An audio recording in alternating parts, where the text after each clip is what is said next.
Okay. So, as I said, we left off in the last session with all of you going to the syndicate mines and handling the purple wormling. Uh, you handled all the bandits, did it? You took no survivors. You basically wiped out everything in the mines. It's under the assumption that you've looted the bodies, you've taken the treasure, you've moved on, and you reported back to the village. Okay? When you report back to the village, the fishing village of Warrosbury, you collect your reward. Right? They sent you there because they were concerned what was going on. How much you tell them, don't worry about that right now. We will come back to that. It's not a problem. It's already, as I said, 8 p.m. Let's get to rolling some dice. We came here to roll some dice and play some D&D. So with that being said, you wake up next morning, you go about your normal day, and it's now roughly early evening. Upon early evening, as you're staying in one of the inns, doesn't matter which inn, you are quickly hear someone barraging through the door, and you find a farmstead, sort of like a teamster with a porter, and they're sort of in panic, and they're covered in bloody rags, and they come busting into the inn, and you hear, oh, please, all of you, someone help us, please. One of the caravans has has been attacked by those by the Red Claw, these hideous beasts, hobgoblins. I think I've never actually seen one, but they've taken us, and we had some protection. We had the Lord's Alliance. Provide protection moving from one village to the other. We come from the northern west village, not too far from here. We managed to escape, but half the caravan is still holding its own. Just but about 20 minutes ride here. We got here by oxen. If you quickly leave now, the Merchants Guild will surely give you a reward if you help. Who here's brave enough to help us? Please, please. What do you guys do? Bartleby looks around to see if there's anybody else of the other adventuring parties that I recognize. None of the adventuring parties are present. They're all gone. Just to give you a little reference on where you guys are all at, I don't know if I've shown you this. Stand by. I'm going to move you.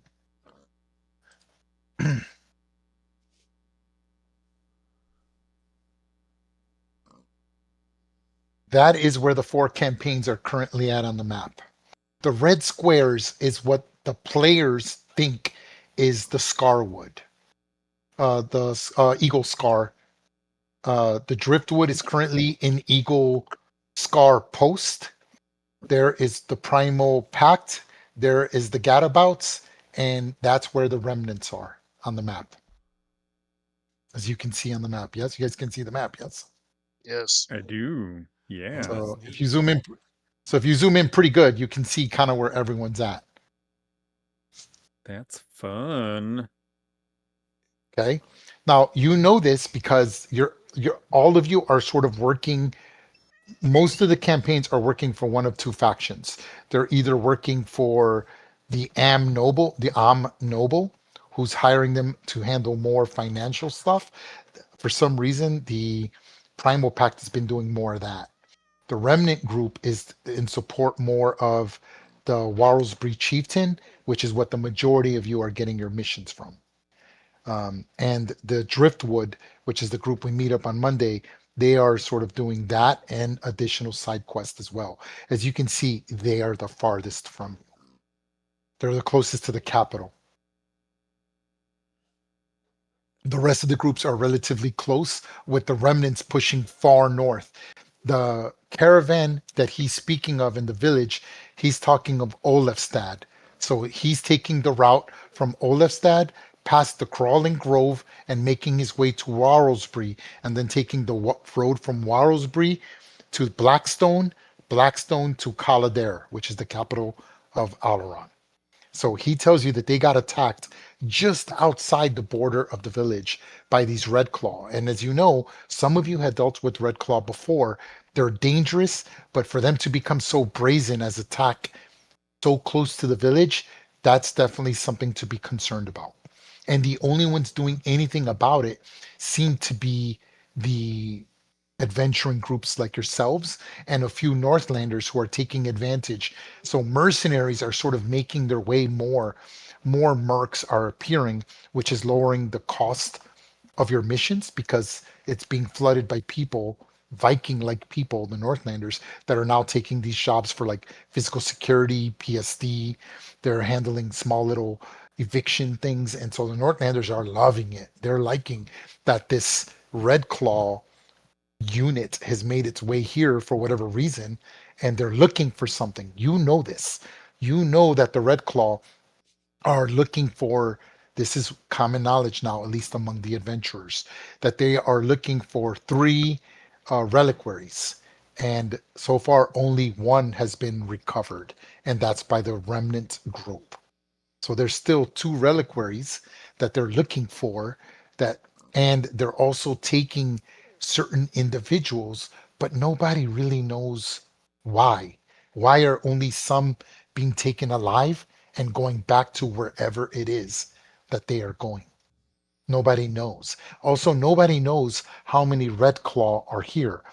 You were one of the Driftwood were one of the first to discover that there was like a company's worth, but in reality, it was or no, they were told it was a squad worth, but then the remnants discovered it wasn't a squad, it's a company of, so roughly between 200 and 300 hobgoblins. One company of Red Claw had been pulled from the Dales, hired by to operate here at an incredibly high price because it's common knowledge that the Dales is currently at war with Netheril and they're fighting over Midstriner. Didn't So we say you know, so you know that Am is paying top dollar to get one of the most well-trained hobgoblin units in the Sword Coast to come to the Moonshae Isles, and for some reason looking for these two reliquaries. Now, what you do know is that these two reliquaries are supposed to be keys to open Foxbeard's treasured vault, and that there is some item, first item, that they're trying to get their hands on. And some groups don't care. The remnants are, for whatever reason, incredibly focused on that. And their goal is to make it to here because they have reason to believe that the eagle scar is actually this, that the tip of that island looks like the beak of an eagle, and that that in fact is where the treasure is. The Driftwood Company, the group, thinks that Eagle Scar is actually the post, Eagle Scar Post, which is located here. Which one's right? I don't know. I guess we're going to discover it eventually. So, knowing all of this, putting you back onto your little thing map, what do you guys do? What do you say? Now that I sort of gave you the updated information of sort of what's going on. Is it our turn again? Yes. If you guys want to do it, I'm in. Or of course we're going to be in. What's these damn red claws? We're done Sounds with like these an things. emergency. We're going to take them guys out. We don't like them. Remember, they didn't do us any good before. He says, "Good." Fastidious, Go ahead. Go ahead. Fastidious stands up and knocks over the stool she was standing on and takes off her aviators, polishes them on her shirt, puts them back on, and says, "Let's saddle up," and All right. strides towards the door. The surviving merchant, who is just a minor merchant, says, "Give them horses," but then they see that you're halflings and hobbits. There's only one human-sized person, which is Fastidious. They say, "Well, I'm small too. we will provide you a riding horse, and we will provide ponies for all of you. Get there as quickly as possible. Please rescue the caravan. We'll make it worthwhile. We have no time to discuss it. Just know that we'll pay the worth of danger that you're dealing with. Please rescue my boss. It's my job." You know, he mentions we have women and when we escaped, they had already struck down 2 out of the 4 guards that are Lord's Alliance soldiers while there. So each of you get a riding horse. Well, Fastidious gets a riding horse, David gets a pony, Bartleby gets a pony, and Gibbet gets a pony. Clarification, real quick. I Yes. am only 26 inches tall. You went small. I did. Okay, I didn't know Staying that. on Then you brand. then you all get okay. No, I'm cool with it. That's allowed by the new rules. So then you get a pony as well. I also would need to request a jackalope token for Dominic Papadopoulos, my mount. Yeah. We had one. I thought Nope. I thought we did too. it should be has under familiars disappeared. and summonings. Yeah, no, right here. Oh, Boom. Yep, there he is. There's that beautiful bastard. Thank you. I will not be needing a pony. I will be riding jackalope. Okay, got it. Awesome.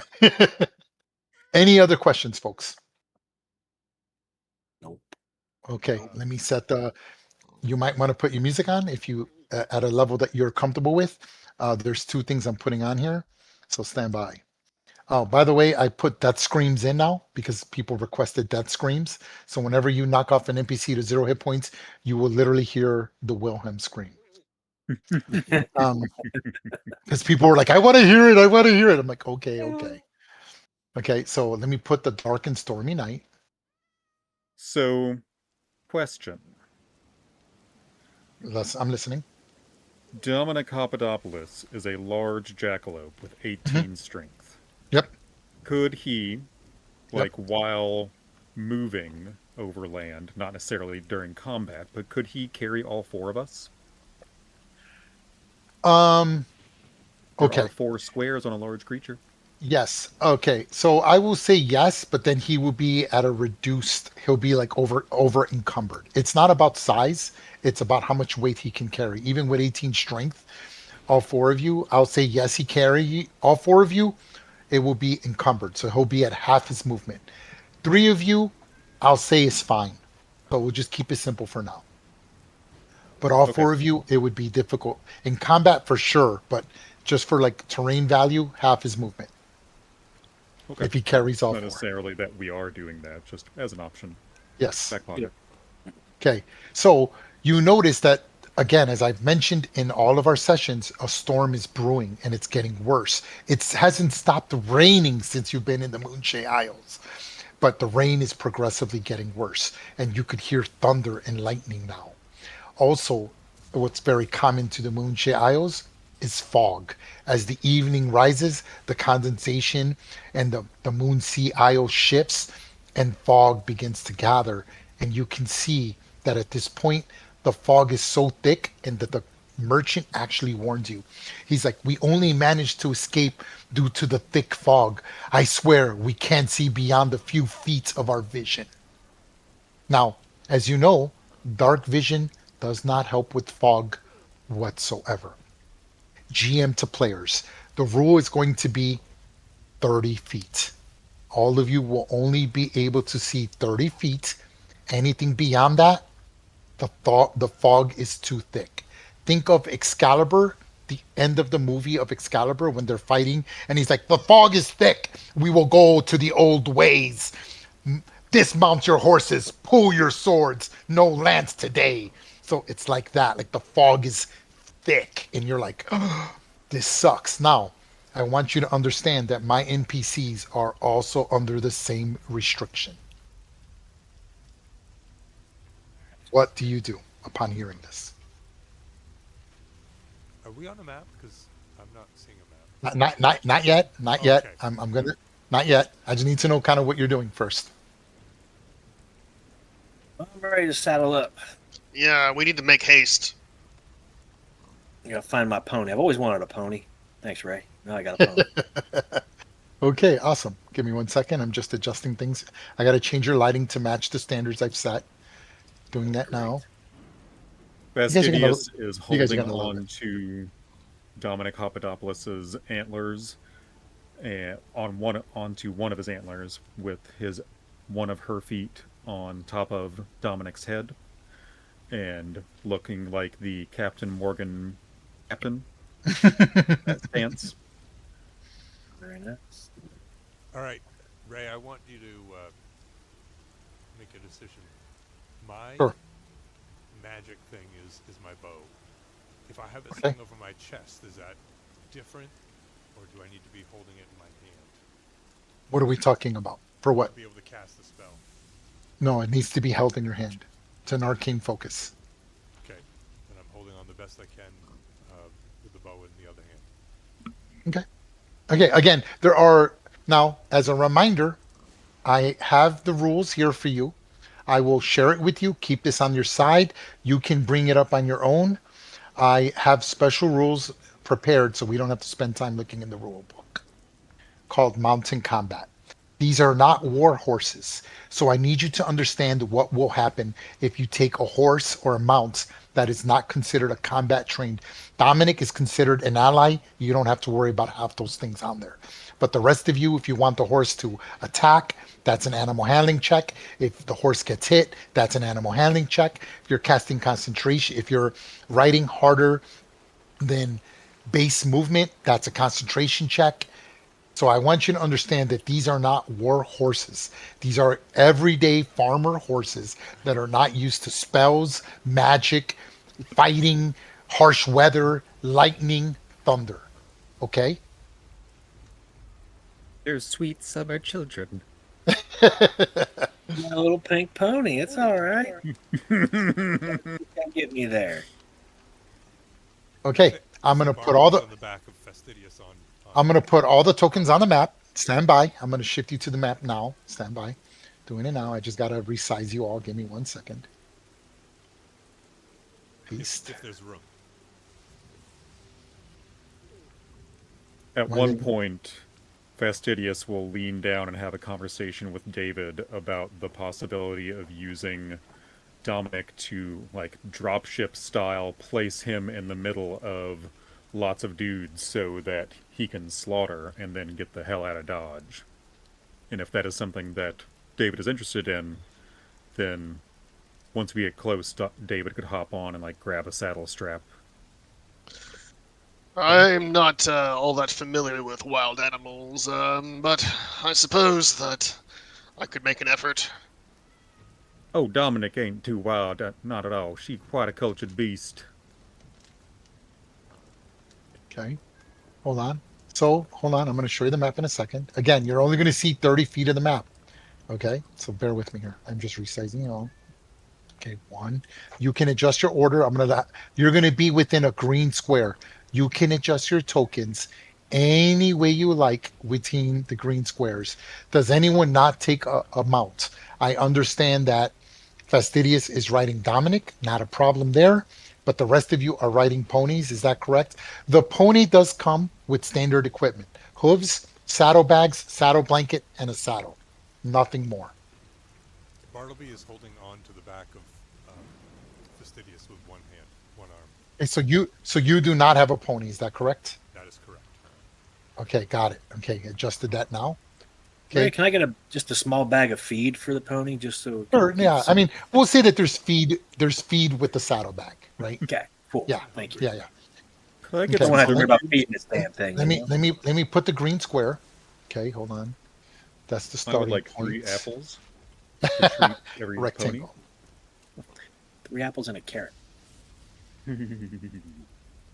Okay, there it is. Okay, you're going to see the ponies. All of you have control of the ponies. So position, whether you're mounting, what you're doing, switching the map now.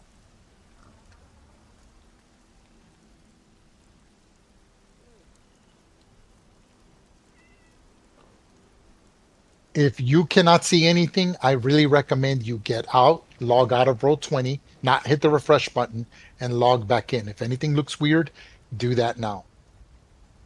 Sometimes it just has an issue. And put your tokens on what you're writing. You should all be able to see the hit points of the ponies, and you should Ray, all is be there able any to way see. you can? Yeah, can you put the attach pony. Charlotte to me. If you drag a square around the two, then you can Yeah, pick them hold on. both up Why at the why same why time. are- why are the ponies not coming underneath? Hold on. Uh, s- hold on. I'm gonna remove these ponies. Stand by. F these ponies. Okay, I don't know why Yeah. that. So I've been Or having paint. trouble with the tokens not overlapping. The 2024 tokens are not working with the 2015 tokens. It's really weird. Hold on, let me bring up the ponies again. Too easy. Oh, okay. Boom. Okay, awesome. Okay, Does anybody need a source of light? okay, hold on. My Again, so awesomeness you are can't considered comprehend. dim conditions. Light will improve your conditions in fog. So if you have light, I will give you the light and it can make it easier to see, but you're at 30 feet. So a torch only goes 40 feet dim, 40 feet, 20 feet bright. So it'll give you another 10 feet. So just be mindful of that. Shall we stay on the DL then? Yeah, that's the thing. Yep. Copy, Quiet ponies. paste. Okay. Ray, can you make Charlotte stick to me anyway? Or do I have to Um, move her along? Drag a box around them. No. That works. right. Okay, there you go. Can't hold. Now put yourselves on whatever pony and whatever you're riding on, and then let me know when you guys are all set. Okay, I don't know. I don't know. Um, I don't know why the pony's overlapping you. I am not going to deal with it right now, but for some reason it's not pushing the token behind you. I don't understand why. But can you see your token? I'm just curious, David. Yeah, I can see my token. So your token's on top of the pony right now? Yeah. See, I don't see Looks that. I that way see to the me too. I see the pony over you. That's weird. Yeah, I see David over the pony. It's okay. So long as you Right. guys can deal with it, I don't have a problem with it. Okay. Now hold on. Okay, hold on. I didn't position this guy here. I need to position this one here. When we entered the area which the merchant had described as being the ambush site, is Yes. there evidence of the ambush going on? Yeah. Give me 1 second. I'm about to tell you all Sure. that. Hold on. I just wanna hold on. Let me just do this first. Hold on. Three. Fastidious has pulled up a blade ward around herself. Okay. That's all. Boom. Okay. Sergeant's here. I suggest we search the road.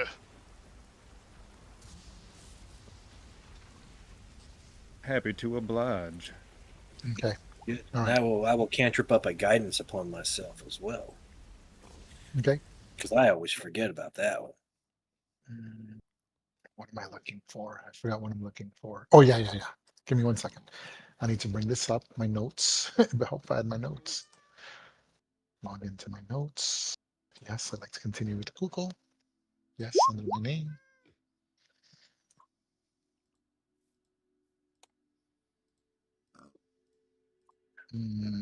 No, no. All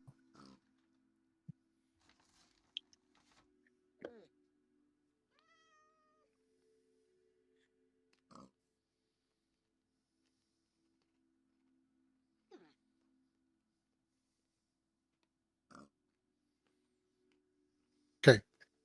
The merchant does give you a basic idea of what you like, what area and what you kind of need to worry about. Okay. Stand by. I'm just waiting for this thing to generate. I don't know why it's taking so goddamn long. It's crazy.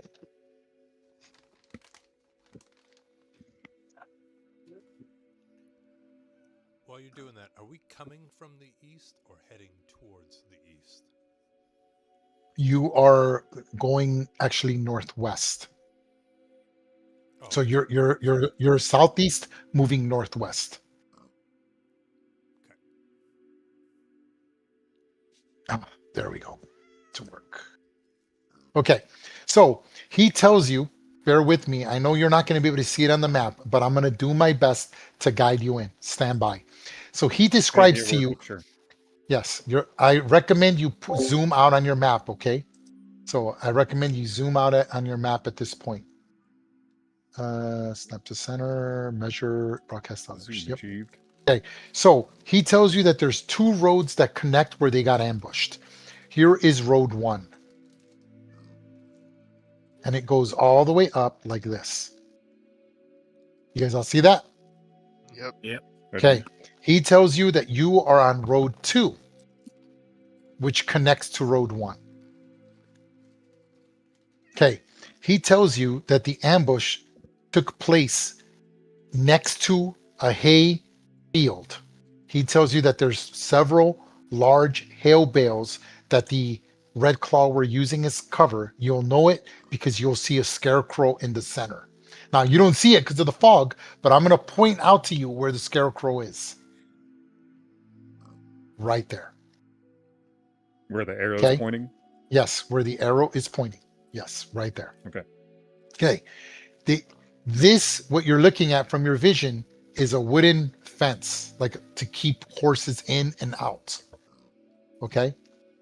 That much you know. And he tells you that skirts along the entire road.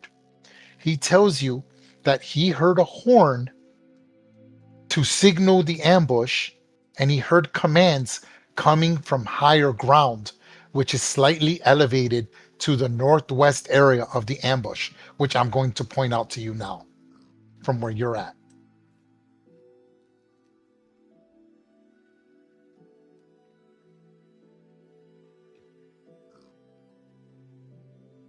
Cool? All right.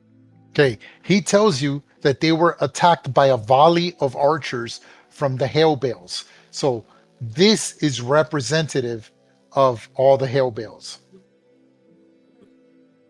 We can see one right there over the fence, Yes. can't Correct. And I believe you could even see a person. Is that correct? we? Ah, cannot. Oh, it's right at your edge. Trust me. It's like 5 feet to the north of you. I can see what you I guys do can not trust you. see. Okay. Now, when you arrive there, you hold on. Hold on. Oh, I'm His missing something. body.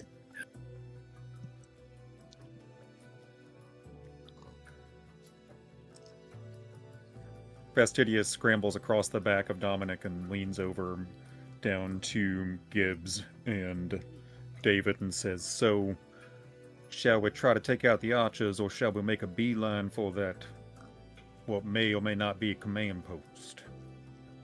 I believe a flanking maneuver is the superior tactic. We should crush them from their side where they don't expect an attack.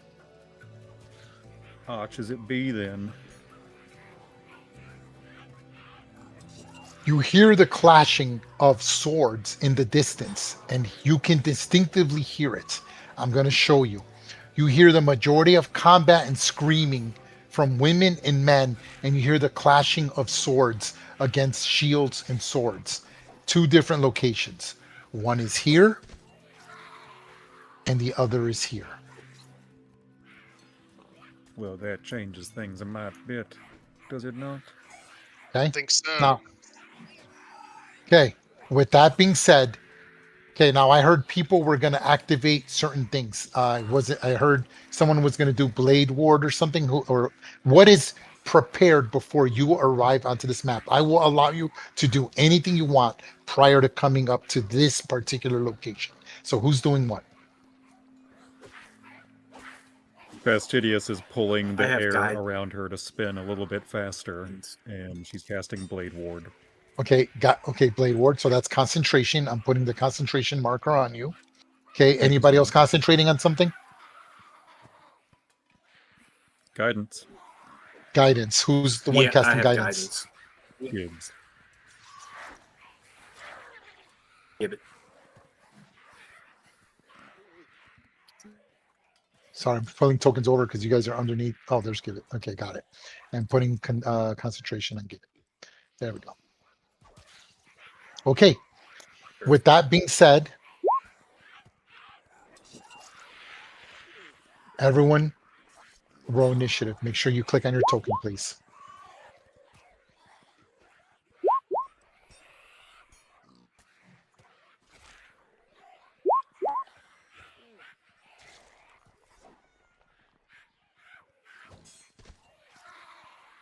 Oh no. As Fastidious scrambles back up to her perch, hanging on to an antler, she looks over her shoulder at Bartleby and a ways up because he's so much taller than her, and says, "Anytime you want to hop off, you just tell me, and I can stop and deposit you at a strategic area. Otherwise, I am headed right towards the bastards." Okay. Let me describe to you what you're seeing, at least from where you're at. I understand you cannot see everything on the map.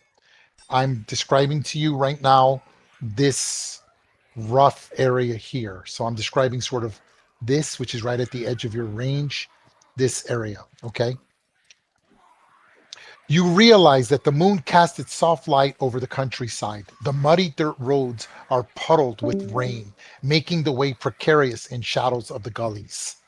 But coteries of fireflies bob and loiter along the path, in the grass and shrubs, and in the branches of the trees in the distance. The wheat field is full of haystacks protected by tarps. Also winks with lights, but might be something more than lightning bugs that you're seeing presently along the side. And you notice the fog is thick and the road is muddy. Okay, so here's what I want you to understand. Any movement on the road is considered difficult terrain. Horses and mounts are not affected by it. If you're anywhere else on the map, it's normal movement.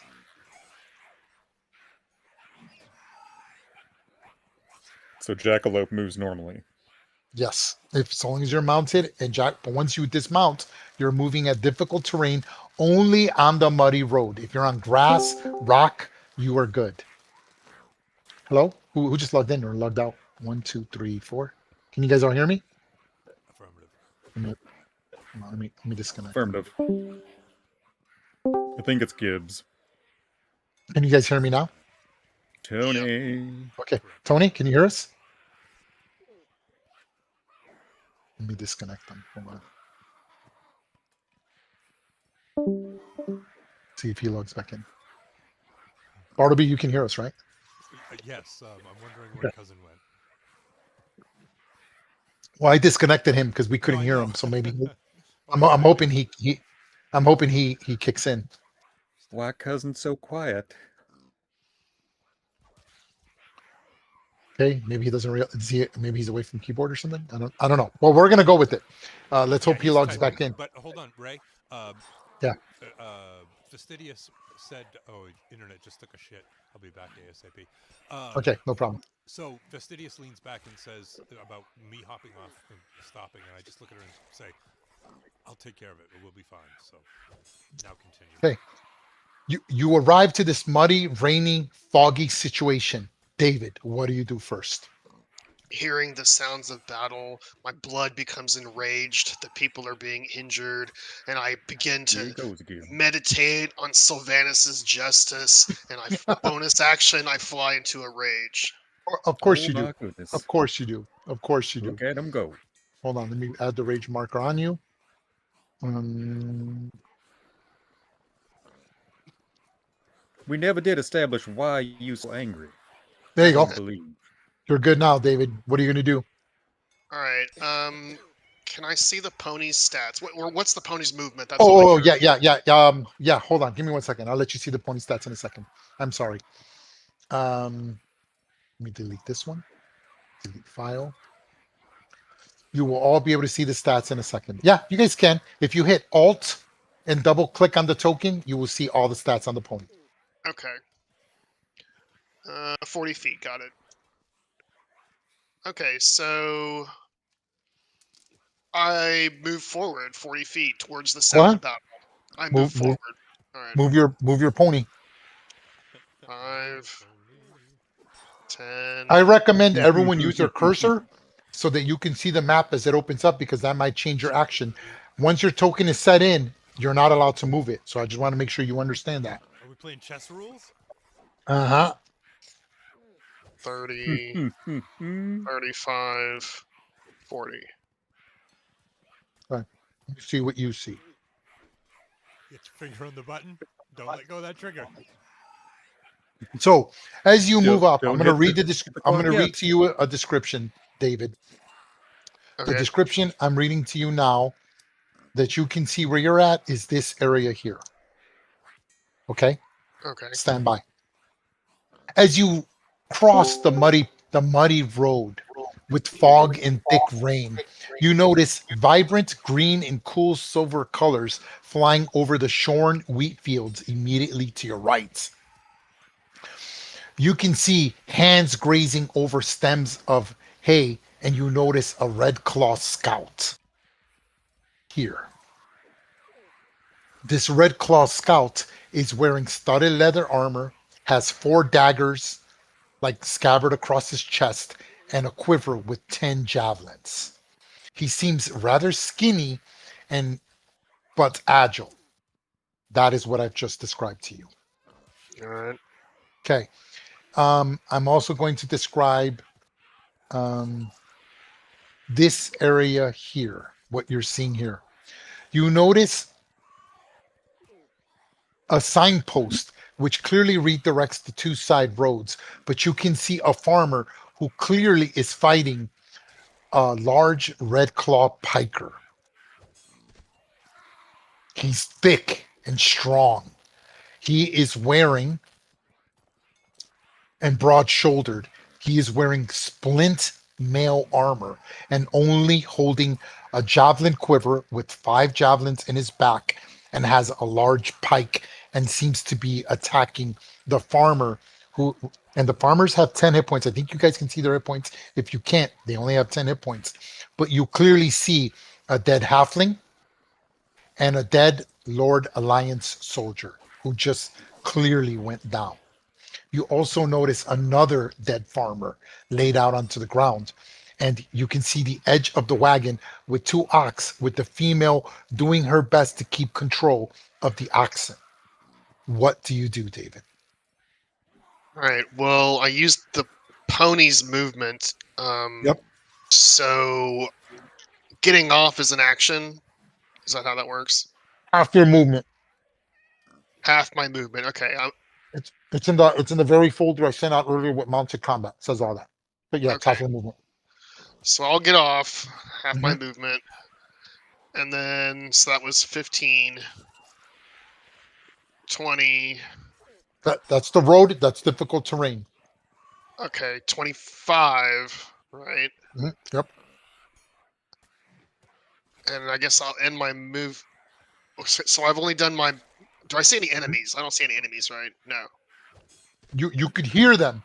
You Hear could them. hear you can hear the farmer, and you could see the edge of the pike. So I will tell you, there is an enemy right here. You could see his pole arm, but you could barely. I imagine you just barely see his silhouette, right? Yeah. Okay, then I'll take the dodge action and end my turn. Oh, okay, smart. You're smart. You're dude. The other groups. Okay, that's good. That's a good move. Okay, got it. Are you done? Yeah. Okay, fastidious. Does Fastidious notice? No, she You doesn't see clearly, the you Red Claw clearly scout. hear movement. Fastidious. You clearly hear movement shuffling here, and you hear combat taking place here and here. Okay. Okay, let me just do. The fence is relatively easy to climb.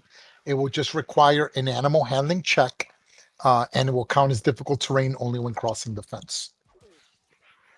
Okay. If a player does it, it's automatic, no climbing roll necessary, but it counts as difficult terrain. Fastidious is going to. And I keep in mind you got Gibbet with you. Bartleby. Bartleby. I mean Bartleby, I'm sorry. Yep. Okay. Well, then, I'm going to take Dominic and salute David as he torpedoes off into the fog. Say, fare thee well, angry one. I go to cover thy flank. And I would like to make that animal handling check and hop Okay. over that fence. Go ahead and make your animal. Dominic Papadopoulos. Okay, so because he is your mount, I will give you if you are not proficient in animal handling, I will give you your proficiency bonus with the animal handling because he is an ally. Okay. So you're considered will. proficient in animal handling when riding your mount. In other words, Okay. Well, then this will be a +3 to this roll. go ahead, make your animal handling roll. We'll add 3 to it. Now look at you being a badass. Backflips. So you make a nice leap. I will, because it's a natural 20, it will not count as difficult terrain. You just gracefully leap with your jackalope right over. So go ahead and make normal movement anywhere you want. Okay. We will go 5, 10, 15, 20, 25, 30, 35, and go ahead and go 40 there. And then she will say, "Well, hello, my ugly, skinny friend. I do believe that we shall be at odds now while I attempt your blessed murder." And she will lash out with her kukri. Yep. So you can clearly see 2 scouts, one to your left, one to your right, and then you hear movement from up here as well. Gideon thing I've ever heard. Okay.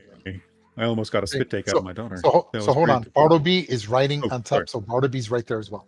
Okay, No, go ahead. I Oh, wanted to. I look what want you're to try doing. to jump off as soon as he rounded right here. I want to try to jump off. Okay, so I will allow this, but only half your movement will be. And when you start your turn, you will only have half your movement. That's fine. Agreed? That's fine. Okay. So you just woof, you just let go and you land right by the hail bay. So you're not there. You're like here. 20 in acrobatics or animal handling. Oh, do you want to jump in the middle of the haystack? Oh, Is yeah, that what you're go telling on. me you Yeah, want to do? Yeah, talking about Tibbs Okay. is making me think like Tibbs. Go ahead and make an acrobatics check. I 20. And you did. Okay, so you don't sink in. You're like on the tarp that's on top. So you could actually slightly walk because you're a halfling at difficult terrain if you continue to walk on the haystack. You don't sink in and then the tarp drowning you in the fucking rain. Cool. Okay, so Fastidious, continue your turn. Fastidious swung around and tried to take a swipe with her short sword at. I see and that. rolled a natural 1. Yep. So she So will. I need you to make an animal handling check because you rolled a natural 1. If you fail this, Okay. you will fall off the mount. Oh, I don't like that. So you just need a 10 or greater. Okay, so Okay, you great. just lose your balance. You take a stab. The jackalope gets too eager, pushes inward, and you just miss badly. Your short sword actually sinks in the dirt for a second, but jackalope is able to pull you out. Okay, what are you gonna do for continue your attack? I guess.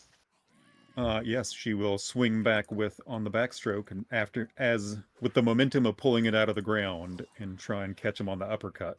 And you With definitely an do. 18, And and for that's nine 9, and nine she will damage. pump one of her, or actually her only free smite into this for an extra 2d8. Ooh, you're gonna divine smite. believe. Yes. Okay, so as a bonus action, you divine smite. Got it. Yep. Okay. 2d8. Yep. Boom. Another 10 damage, please, Hey. sir. You put me at death's door with 1 hit point. So Great. you come back, you stab him. I imagine that gets him right in the chest, blade to hilt. Like literally, the only reason you didn't go deeper is because the hilt of your blade hit his chest. He vomits up blood. He staggers back. His eyes widen, but he has a smirk as Red Claw. Whenever they die in cunning battle with worthy opponents, they will always be greeted and blessed. My Muglibiet. So he's fascinated and intrigued that you're good enough to even hurt him and injure him. And he buckles back and almost falls to his knees. What else are you going to do? Now, I have not used my I used my bonus action for Divine Smite, but Correct. Dominic, I believe, still has a bonus action. Correct. Because he is right. That's an ally, right? That's Yes, sir. yes. Yep. So he has an action, move, and a bonus. Yep. And so he will attempt an otherworldly slam and try and smash him with Go ahead. his glorious otherworldly antlers. Go ahead. For a 7. And misses. Again, the red claw's in such a panic, right, that the antlers come across and barely miss him. He staggers back, actually falls onto the ground on the mud, and then staggers himself up, pulling the blade out, blood gushing out of him as he's just spitting up blood, but still looks forward to dealing battle. Anything else fastidious? Well, then, looks like you get to live another 3 seconds, I imagine. Enjoy. Okay, That done. should be all, my friend. Okay. He hears combat. Between every turn, you're hearing screaming. Who speaks Goblin? Ooh, I think I do. I need to be sure. Not fastidious. No. Yes, give me as Goblin. Okay, so where are you at, Gibbet? You're way down there. I need you to make a perception Likewise, check.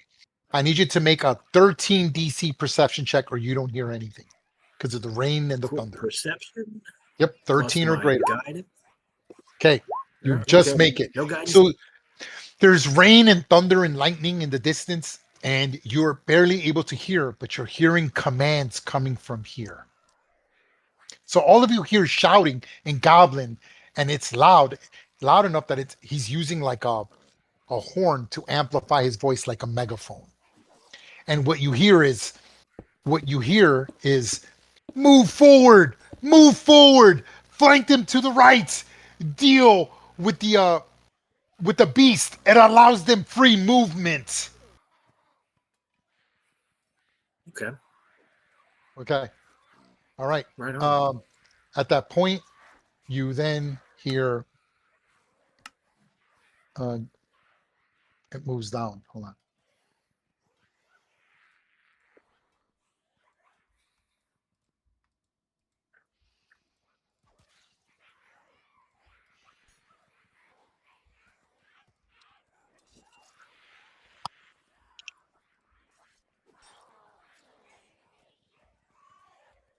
Give me 1 second. I'm moving things around. Okay. All right. Cool. All right. So I will dash. Okay. I can't see anything. I don't think. Hold on.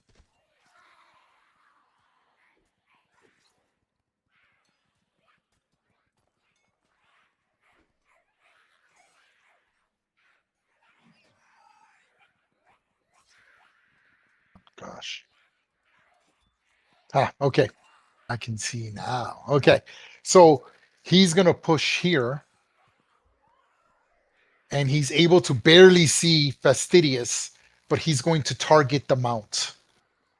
Here goes. The archer fires a shot at your mount.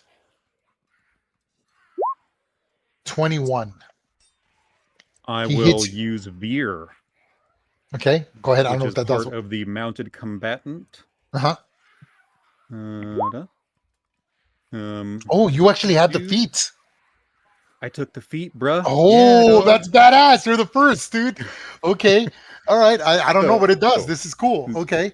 Yeah, so Veer is just, it's not a Dude, reaction. I can you were just supposed do to have it. you were supposed to have advantage on your attack.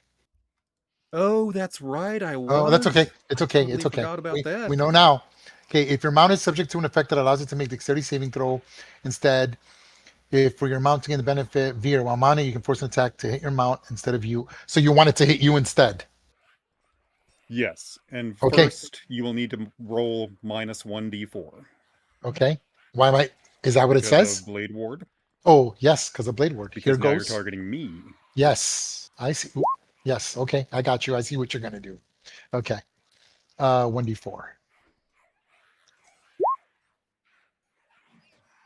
Jesus, And of course I she rolled. pushes she dives like in front of the arrow, and then using her shield just like pushes it up, and it deflects away from the mount. You're Dominic 19 is too you're- fabulous to be hurt. You're 19 armor class, aren't you? I am, sir. Yes, goddamn you. Okay, so yeah, that's badass. He like aims, and you're like, "Tick," and you're like, no, you're right. You protect your mount. The hobgoblin is absolutely infuriated by this. but that ends his turn. Excellent. The Red Claw Scout 2 pushes forward and will attack. And will attack the mount. Here goes. He's melee attacking with the javelin. Yep. Okay, here goes my attack. Here goes the 1d4. Oh my god, I keep hitting the wrong button.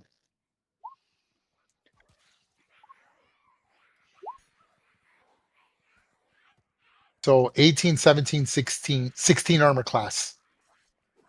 That is a no, sir. Again, you're just deflecting him with your shield. That ends his turn. Red Claw Archer continues to he'll dash, ending his turn there. The Red Claw Sergeant is going to dash.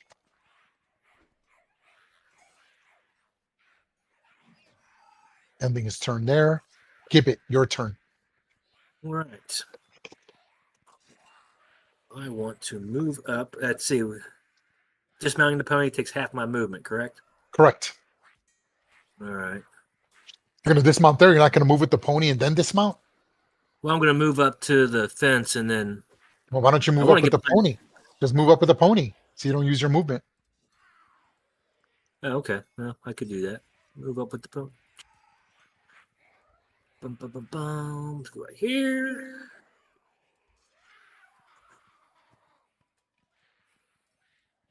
How much was that? 5, 10, 15. There we go. All right. I seize him.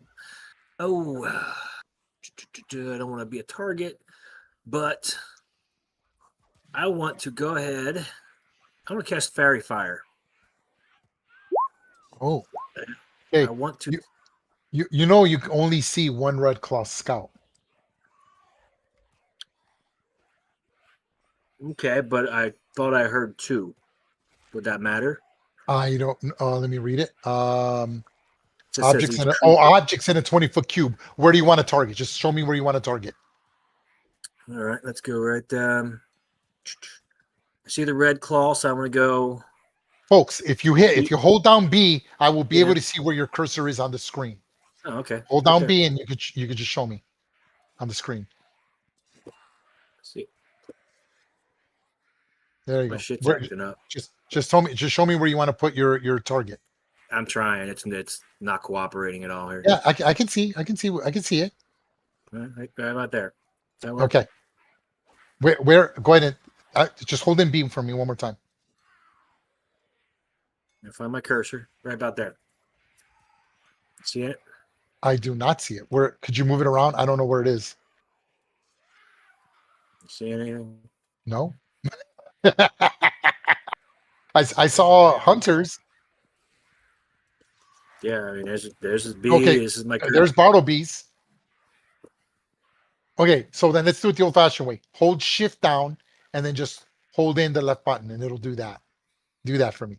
Just hold down the left mouse. Okay, Yeah, perfect. right Thank you. Okay, got it. That's what you're doing. Here goes my saving throw for Scout 1. It is a DC 14 dexterity saving throw. Stand by. Here goes. 11. Here goes for Scout 2. 10. And Archer. 15. Nope, those are the only 2 that are out of range. So both of them fail it, and they light up with what? 10 feet of dim light. So you're going to now be able to see them a little better. And we have advantage against them. Mm-hmm. Uh-oh. Very nice. David just saw targets.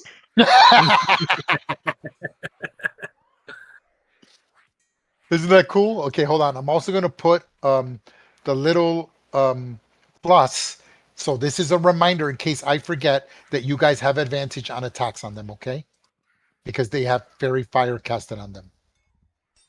That's pretty cool. Now you guys can see like light around them, which is pretty fucking cool.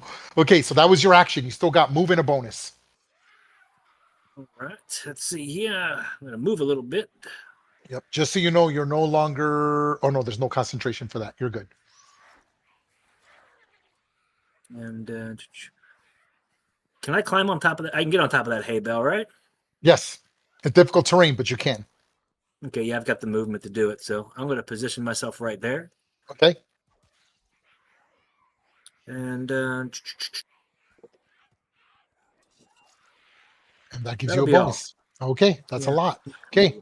Red Claw Warrior will dash.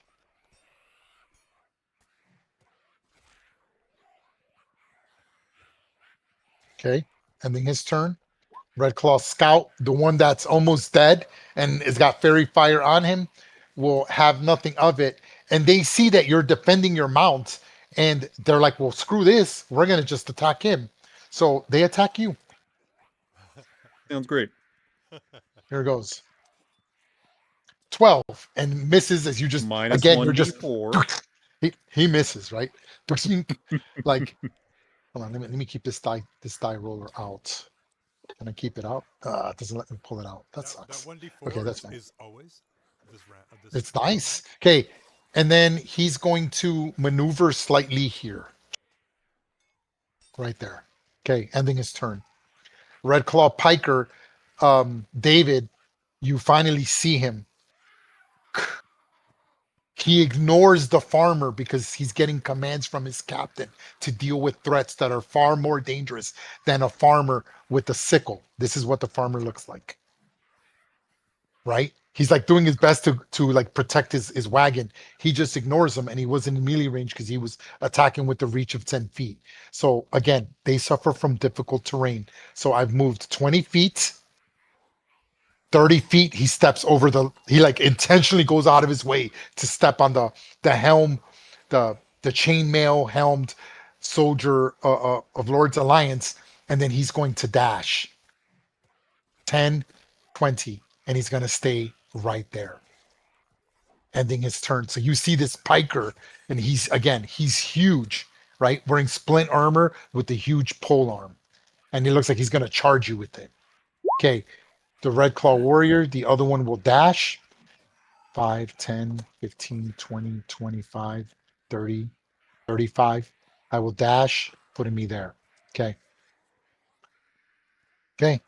Red Claw Archer 2. This one pushes to the side. 5, 10, 15.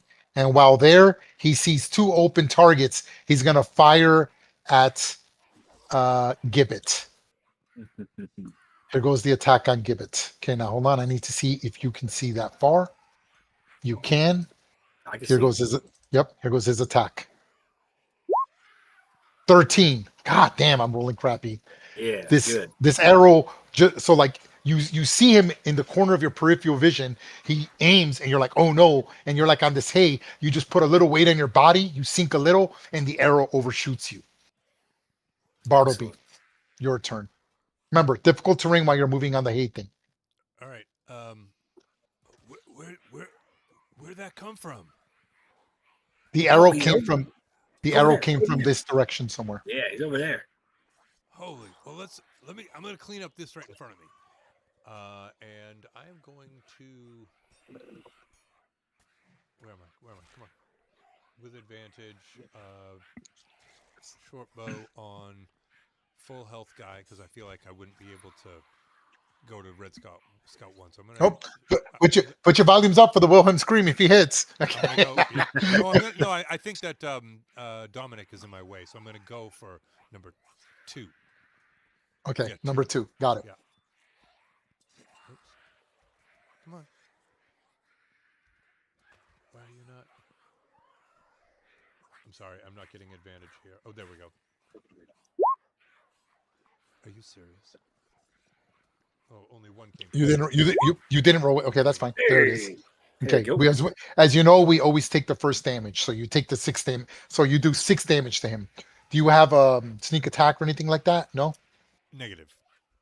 Okay, just want to make sure. So And it's a grazing shot for 6 points of damage. The hobgoblin does a slight grunt to the grazing arrow.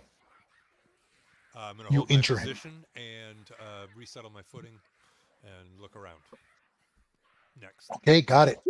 The Red Claw Piker pushes up. 5, 10, 15, 20, 25. I will dash. 35, 45, 55, and 60. Ending his turn there. Top of round 2, David. Let's see what you can see, David. Okay, so David, you could hear the clunking of armor. So I'm going to tell you, even though you can see him, you can distinctly hear him. He's trudging through mud. Imagine someone wearing splint armor who's heavy as fuck, running with a pole arm in a muddy road that sinks to your ankles. So I'm going to tell you what you're hearing. You also hear the farmer, help, help, help, screaming. The farmer is here, and you could hear a Red Claw Piker dashing at you, moving like jogging at you. Jogging isn't the word. He's sprinting at you. And then I know everything else you can see. So what are you going to do? All right, so seeing this piker in front of me, I say, Sylvanus has decided that you must die. And then I close the gap for 10 feet. When you and move the gap, I will take my reaction and do a reactive strike. All right, 23. that hits. You take 9 piercing damage. If you're raged, you only take half, but he pushes you 10 feet back. Now keep in mind, you moved 5 feet. So that was 10, right? And yep, 10 feet, correct. So 20, 30. You're like, fuck this. Yeah, fuck this. Okay. All right. Removing the dodge thing on you, by the way. Go ahead. Okay. And then I'll use this new little macro up here to Ooh. attack. Okay, go ahead. Look at that. It actually works. Let's check it. But Yep. it's a 10. So yeah, I want you to know how this works. Everyone, this is a good teaching point. If you move your cursor over your slashing damage, it shows you what you actually rolled. So that's how you check to make sure it's correct. Yeah, it looks right. So you rolled 46 and you kept the 2 highest, which is the 5 and the 6. Cool. Yep. Okay, and then you're also Divine Fury, correct? Yes, Divine Fury 1d6 plus 2. And then Rage is the 2. Yeah, so that's the total of 18. Correct. Right? Yep. Yeah. Yep, correct. Oh, no, But no, I no. No, I rolled 18 and you rolled a 5. Yeah, that's right. I'm sorry. So 18, 19, 20, 21, 22. You did 23 damage to him. Holy shit. Nice, nice. Okay.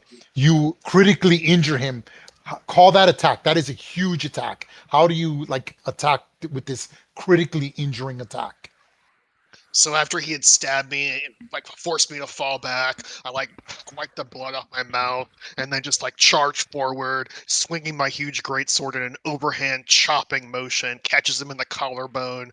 I hear like the crunch of metal as it penetrates his armor. Yeah. And he's critically injured.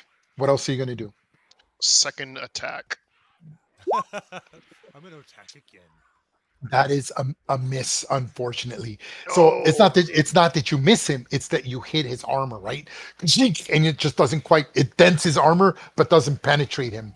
He's glad, but he's honored to have dealt with someone who can deal such a great blow. He communicates this to everyone. He's yelling, brah! Again, you don't understand him, but Gibbet can hear him screaming. You're just hearing Goblinese.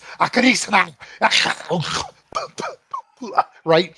But Gibbet hears, he's a strong one, brothers. I need help. He's a worthy opponent. And Anything else, yeah. David? He'll take 4 for the graze on the missed That's greatsword. right. Okay, he is now on death's door with 3 hit points. So you almost Alright. fucking killed him. Anything else? No.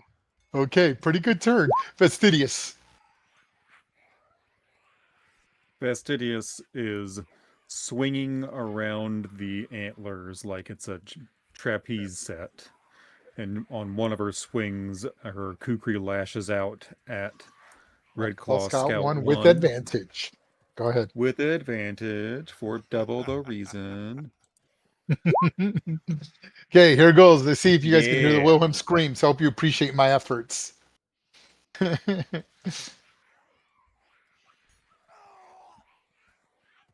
Was that it? That was it. Is it not loud enough? If you can turn it louder. It was very quiet. Yeah, it Yeah. So no. The reason is because when you control your master volume, it affects all the sounds. That's why it's so low. Yeah. So if you picked it up, you would hear the rain even louder. But it was there. I heard it. It was low, but I heard it. Is it Yeah. talking in Roll20 or in Discord? Roll 20. Okay. That's why I could make it as a Discord thing where I could activate it manually, but I wanted to do it automatic. But Okay. down he goes. Call how he goes down. It's just a really fast, like swing by razor's edge right across his like jugular, and then she swings back around, vaults off the back of Dominic's head as Dominic is about to spin, and takes a second attack on Red Claw Scout 2. And that's exactly what happens. The Mhm. scout, like you cut his throat. He doesn't even realize 'cause it's such a quick movement. He holds his throat, drops his javelin, and gurks on his blood, and topples over into the muddy wheat field. Make your second attack on Red Claw Scout 2.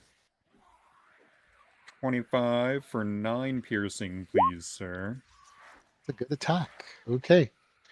And he is critically injured by that attack. And Oh, in fact, I'm sorry. He Mm. is on death's door with 5 hit points. I think that means that she will pump a divine snare. Oh, level divine another strike. divine. Okay, here we go. And that's another 2d8. It's got to do more than 5. Call it. And so on the swing around, she catches, like, with the point of her blade, she just penetrates just a little bit into his chest. The glasses slide down the bridge of her nose. She winks one swirling silver eye, and then boom, this little explosion of compressed air blows apart his heart. And that's basically what I mean, right? Like he just collapses in horrible, agonizing pain until his body gives out and hits the ground, slumping in mud. And she Mud and blood. slings the blood off of her kukri and says, "Onward, Dominic!" And Dominic will go 5, 10, 15, 20 to right here, and then Yep. take his bonus action attack, Go ahead. which I think I have up. Oh, I forgot. I accidentally closed his character sheet. Hold on just a moment. And slam time. And that is a miss. Oh, shucks. As he's quite agile. Anything else? That is all my everything, sir. Okay. The Red Claw Archer you're on doesn't appreciate you coming up on him. That's quite all right. And we'll use a bonus action and use light-footed. I will disengage. Oh, that is less than all right.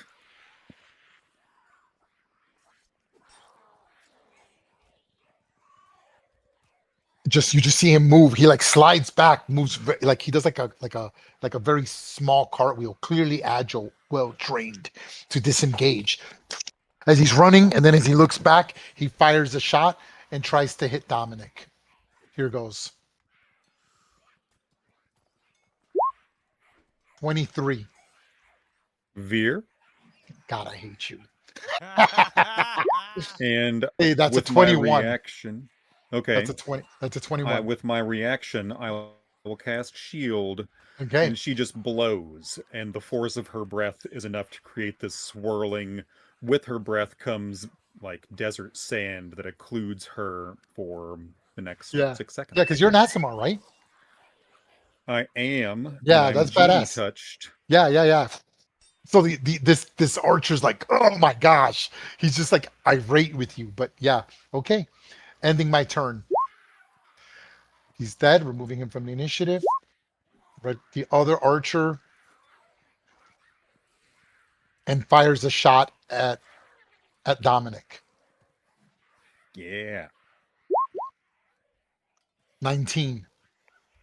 Minus 1d4. Oh, I'm veering, by the way. Yeah, I'm Oh, veering all yeah. day long. I just, can you just make sure that that's something you can do every attack or like once per turn? I didn't read that. So could you just make sure? I just want to make sure that's all. While mounted, you can force an attack to hit you instead of your mount. That's if you all I aren't need to know. Incapacitated. That is all I need to know. Thank Yeah. you. I mean, so yeah, I'm just veering all day long, baby. Yep. So that is 17. God damn, I hate you. Misses. Yep. Again, you're just like blocking with your shield. Well, no, that's cool. See, I I like this. Don't think I don't like it. I think Well, it's actually, cool when I my love it. I think AC it's is cool. 24 I anyways think because of the yes, shield I think spell. it's cool when players focus like their characters around mounts because I don't think it's something that happens very often in D&D. I don't discourage it. Like you didn't get a chance to use your mount because you were like in a cavern, but now, right, this is what you're built for, and it's cool. I think that's cool. Exactly. Open field The, combat, the yes, paladin, please, all day the long. paladin, the paladin in the remnants group, who's 16th level, has a flying Pegasus. He built his entire character around a flying Pegasus. So like, you could imagine the shit I'm dealing with in that. Okay, that ends his turn. The Red Claw Sergeant. Okay, he will then spend a bonus action. You hearing commands and does a coordinated attack. When the Hobgoblin uses the attack action on his turn, he can replace his attack to direct one of his companions to do so. When he does so, he chooses a willing creature who can see or hear, and that creature can immediately use its reaction to make one attack with the weapon and add one to the attack's damage roll. So that one archer that you pissed off, he's gonna fire again at Dominic. Here goes. And this adds oh no, it's only 2 damage. Here goes. And misses regardless. Dink. Okay, my sergeant is going to move. Beautiful, beautiful Dominic. Is that a summon steed? Ending his turn. Yes, sir. Ha, so Gibbet.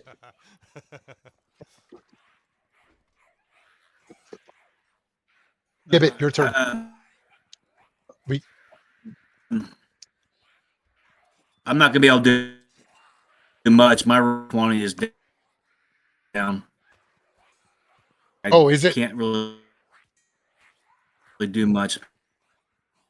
My Okay, so you're on your connections phone for Discord. I can guide you in. Do you at least have access to your on. character sheet or not?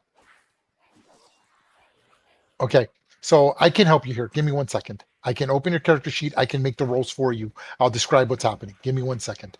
This is too easy of a fix. Stand Are you by. there?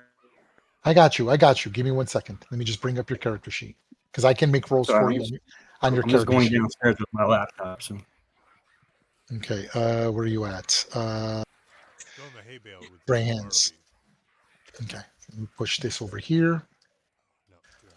Okay, and let me Bartleby, Coltrane, Gibbet, view character sheet. Okay, so here's what's happening, Gibbet. You're gonna have to use your imagination. You ready? He said he was moving I down. don't want a hay bale. Yes. Okay, I got you. I got you. Yeah. So you're on a hail bale. I'm really good at this because I have one of my players is blind, and so I have to describe everything to him because he's literally blind. Okay, so you find yourself on a hail bale. It's raining and there's fog, and Bartleby is right next to you at the top of the thing. There's 2 dead scouts about 15 feet away from you in the field that are glowing because they still have fairy fire on them. But you can also see, and I can see what your token can see, you can see Dominic to your northwest about 45, 10, 15, 20, 20, about 30 feet away.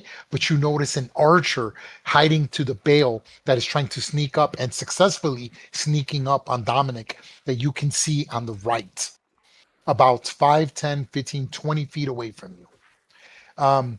You could also see, you could hear David fighting someone. He's screaming in glee as he's barely being taking any damage, and he's gutting this hobgoblin. And you could hear farmers screaming for their help, telling you that they see 1, 2, 3, 4, 5 hobgoblins, 1 sergeant running their way, giving commands, making their way towards David and Dominic.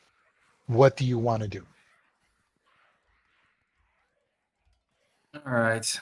I do see that hobgoblin on the hay bale. My map came back up. Okay, got it. Okay. I'm going to light his ass up with a starry wisp. Okay, you want me to roll for you? I can make the roll. No, I can get it now. Okay, got it. Cool. That is a hit. 16. I am 14 armor class. Excellent. Your starry wisp comes give me- out, and this astral shrieking basically flies out and nails him and burns him in the chest in the rain for 9 total damage. Yes. Give me some 10-foot dim light on his ass, too. Okay. Yes, please. Until the end of his turn. Yeah, that's right. F you. Yeah. Light him up. Yeah, he's alive.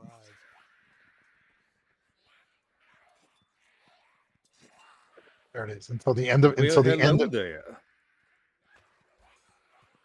until the end of your And next also turn. take that concentration off of me because my fairy fire is gone with those 2 that are dead now. I'm I'll assuming have that. I'm assuming you want to keep that up so they're still glowing. Just because Oh, it they're still dead. works on the corpse. Yeah. Okay. It's up until the spell ends. That's your if you want to end it, I'll remove the light, but I thought you might want to keep it up. No, I'll keep it up. I didn't realize Yeah. it worked like that. Thank you. Yeah, it's not drag it's, him around. you're not dead. They're dead. Yeah, they're dead, not you. There you go. Drag him around for a light source. Enjoy, fellas. Do that, but that's what one of the players did. Okay. What are you gonna do? That's Is that anything okay. else you want to move? Tried better I will take a movement here. Say Now it's that he's lit up, Bartleby, you see where he is. You take care of him. Yep. Because I'm going to hop off of this hay bale. okay. It's difficult. She can be able to get 25 feet out of that. I'm heading that way. Okay, that's 30 feet right there. I got 40 feet movement. Oh, But I'll I'm try. sorry. No. But Okay, you're good. You're good then. Okay. Go ahead. What are you gonna do? Nothing. Okay. I'm going to sit there. Got a bonus action, but I'm not doing anything with it. Okay. Nice. Here we go. Red Claw Warrior. He's going to push this way. 5. No, he's gonna go this way. Ending his turn. Red Claw Scout is dead, removing him from the initiative. Good Moving night. him from the initiative. Okay, the Red Claw Piker that's on you, David. He's going to engage you. He's on his last breath, dying. He can barely hold up his polearm, but it shows the conviction and the strength in his body. His muscles tense, and he swings his polearm at you. Here goes. 18. That's a hit. You take 7 piercing damage. All right. He knocks you 10 feet this way. Then he pushes forward. Ugh. Again, he's dragging the polearm on the ground. He grunts. Ugh. And while he's there, he's going to use a bonus action to post strike you. Okay, that is the damage he does, but here's this to hit. 21. That's a hit. So you take 5 bludgeoning damage. Again, you're having this because you're raged. Okay. So he hits you with the back end of the polearm. He's like manhandling you, throwing you around the map, around the field, ending his turn. No, hold on. I moved 10 feet and he backs away. 15, 20, 30, ending his turn there. Red Claw Warrior, he's going to move. 10, difficult terrain to cross the fence. 20, I'm in normal movement. 25, 30. I will.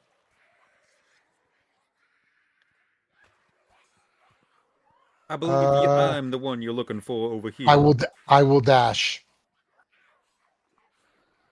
Ending his turn there. Well, hello there.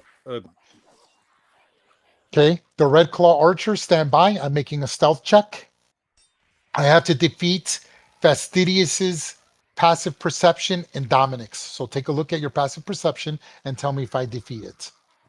Done. Not with the 10, I don't think. No, sir. My passive So, is a 13. so unfortunately, the also, archer. he's glowing. Oh, he is, isn't he? That's right. Yeah. He got his. I was going to ask about that. He moves there. You see him. I forgot. I should have put a little marker on him. Hold on. In fact, I will. Not advantage. So I'll put a little light spell on him. I love Boom. that story. With There it is. So you see him. You see he thinks he's hidden, but he doesn't know that, right? And you're like, oh, who's this glowing son of a bitch over here? Clearly see you. And he fires a shot at your mount. Veer. And misses. Bartleby, your turn. So I see him move.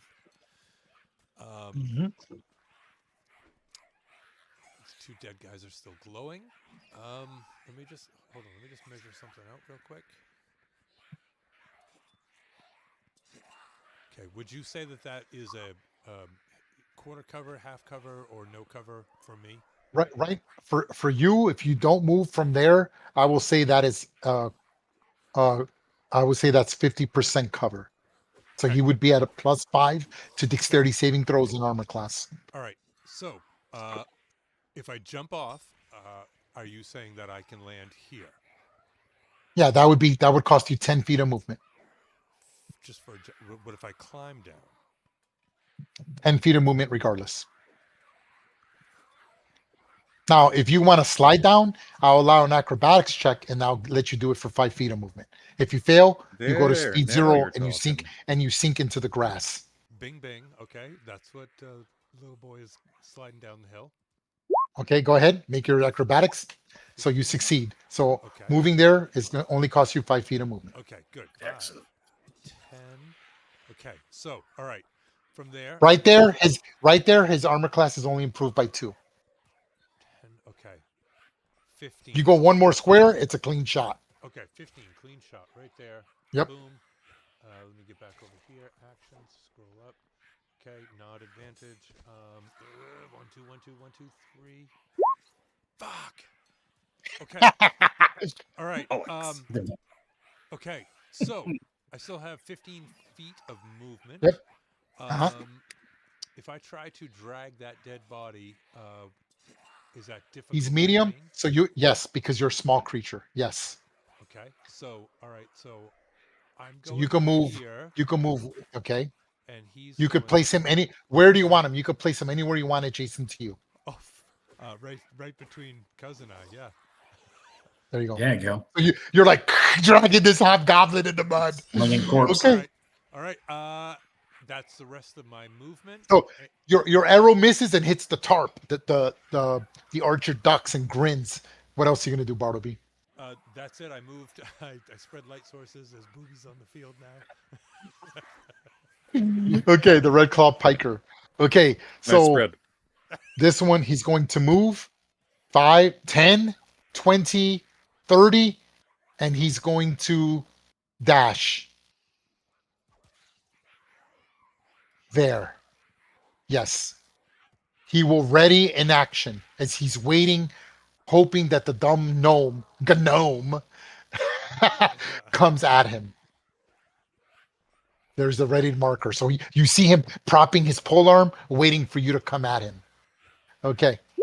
Top of the turn, David. All right, 15 feet of movement to get on the horse. Okay. Oh shit. Okay. Here we go. The horse has 40 feet of movement, so that's Yep. 10. Or No. Five- Normal five. terrain. Normal terrain. 5. Yes. 10, 15.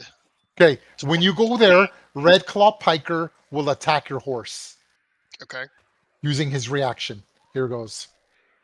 He's targeting the horse. There's my reactive. Here's my attack on the horse.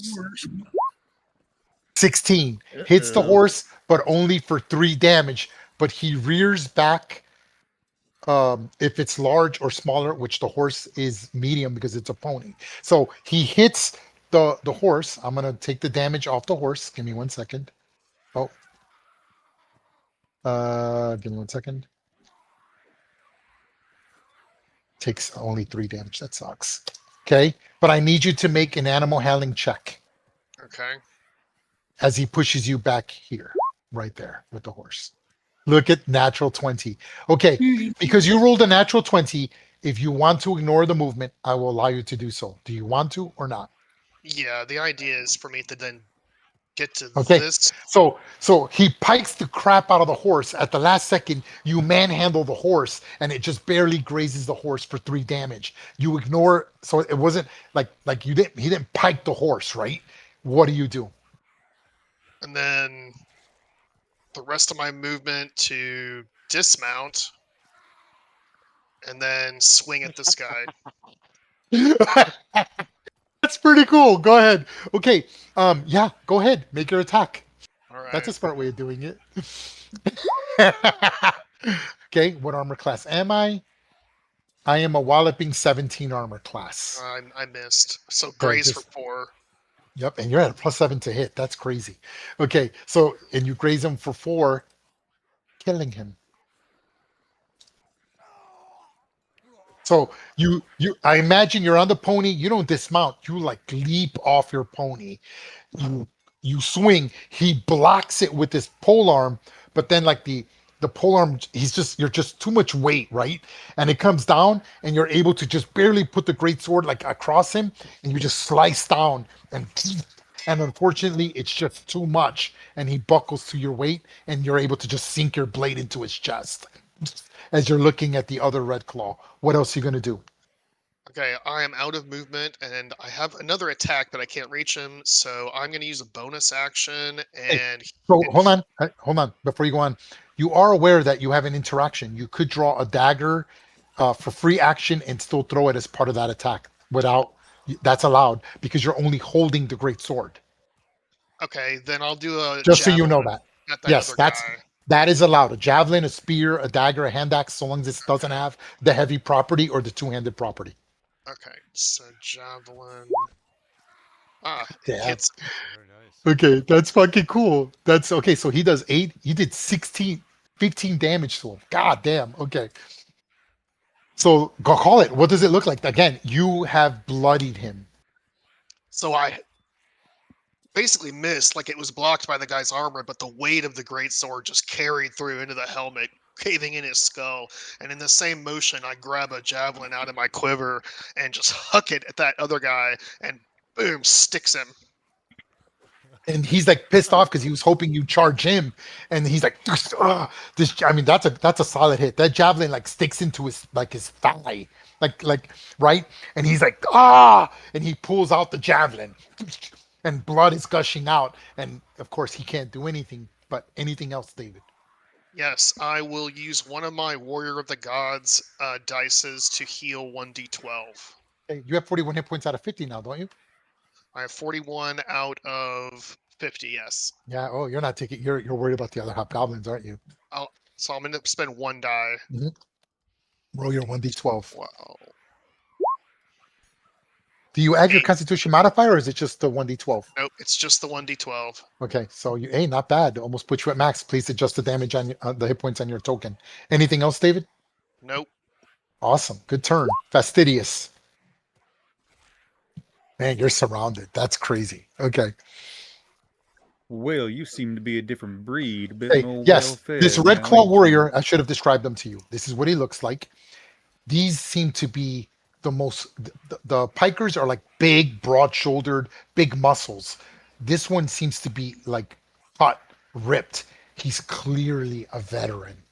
He is wearing, oops, sorry. He is wearing chainmail plus a shield and holding um a long sword. Well, be that as it may, the primordials have no time for your nonsense. And she will move. Dominic, I should say. She will move right to there. Mhm. And then she will take a swing with her kukri Go ahead. I am 18 armor at class. advantage. About a 23. Oh, 23 definitely gets it done for 8 damage. You cut into him. And for a bonus action, I will throw a smite in there. Or 2d8 more damage. Oof, you're just burning up spells, aren't you? Let's go, baby. For 7 more. Okay. Let me take out 7 more. Maybe that means he wants to get on the boat. Okay, these are clearly not just are they tougher, they're better trained. He's able to roll with the punches of your attacks because that's what signifies hit points. You only injure him with that attack. So you come down with the kukri and then you smite it. So there's this radiant sheath surrounding your kukri, and instead of him bleeding, it like cauterizes the wound, but it's extremely painful. He buckles, but he again holds his ground. Anything else? One more strike with the kukri, if you please, sir. Mhm. Go ahead. God damn. For a 25. For 6 damage. He is now Yes, bloodied by sir. that attack. And As then you go. she will backward somersault roll down Dominic's spine as he comes in and tries to gore him with his otherworldly slam. Go ahead. Let's see if that does anything. That's this a time. hit. 2 Yes, plus the 2 spell's damage level of plus radiance. 2. So that's 4 psychic Is the, damage. is the Actually, spell's level. You're gonna do. You're doing. Oh, because it's a. It's a. it's a second level It's a spell. fey. Yeah. Yes. So 4 damage. That's pretty cool. Yes. Okay. The And creature I still is. haven't come up with like a good sound for Dominic, so please hold for his vocal. Okay. He takes 4 damage and that critically injures him. So he could have been hurt worse by the goring, but it just kind of just ripped a little bit of his side flesh. But the hobgoblin again still holding his ground, showing his toughness as well as his discipline. Anything else, Fastidious? No. Oh. No, sir. Okay, here we go. Red Claw Archer 1. He is going to fire a shot, not at the mount. He's going to attack you. He's going to attack you. Here goes. Wonderful. I am not moving, so I have precise aim added to this damage. And he goddamn misses. Awesome. His turn is done. The archer does the same thing. 13 misses. Oh my god. Okay. Fastidious Ending- isn't moving. She's just standing in place watching Okay. these arrows and like, well, I don't Just have to do anything wave yet. at them. Just waving. You Hey, you hear the red claw. You hear the red claw sergeant screaming, "Be done with the civilians!" And you hear a scream, and here goes the sergeant attacking the farmers. He attacks with his spear.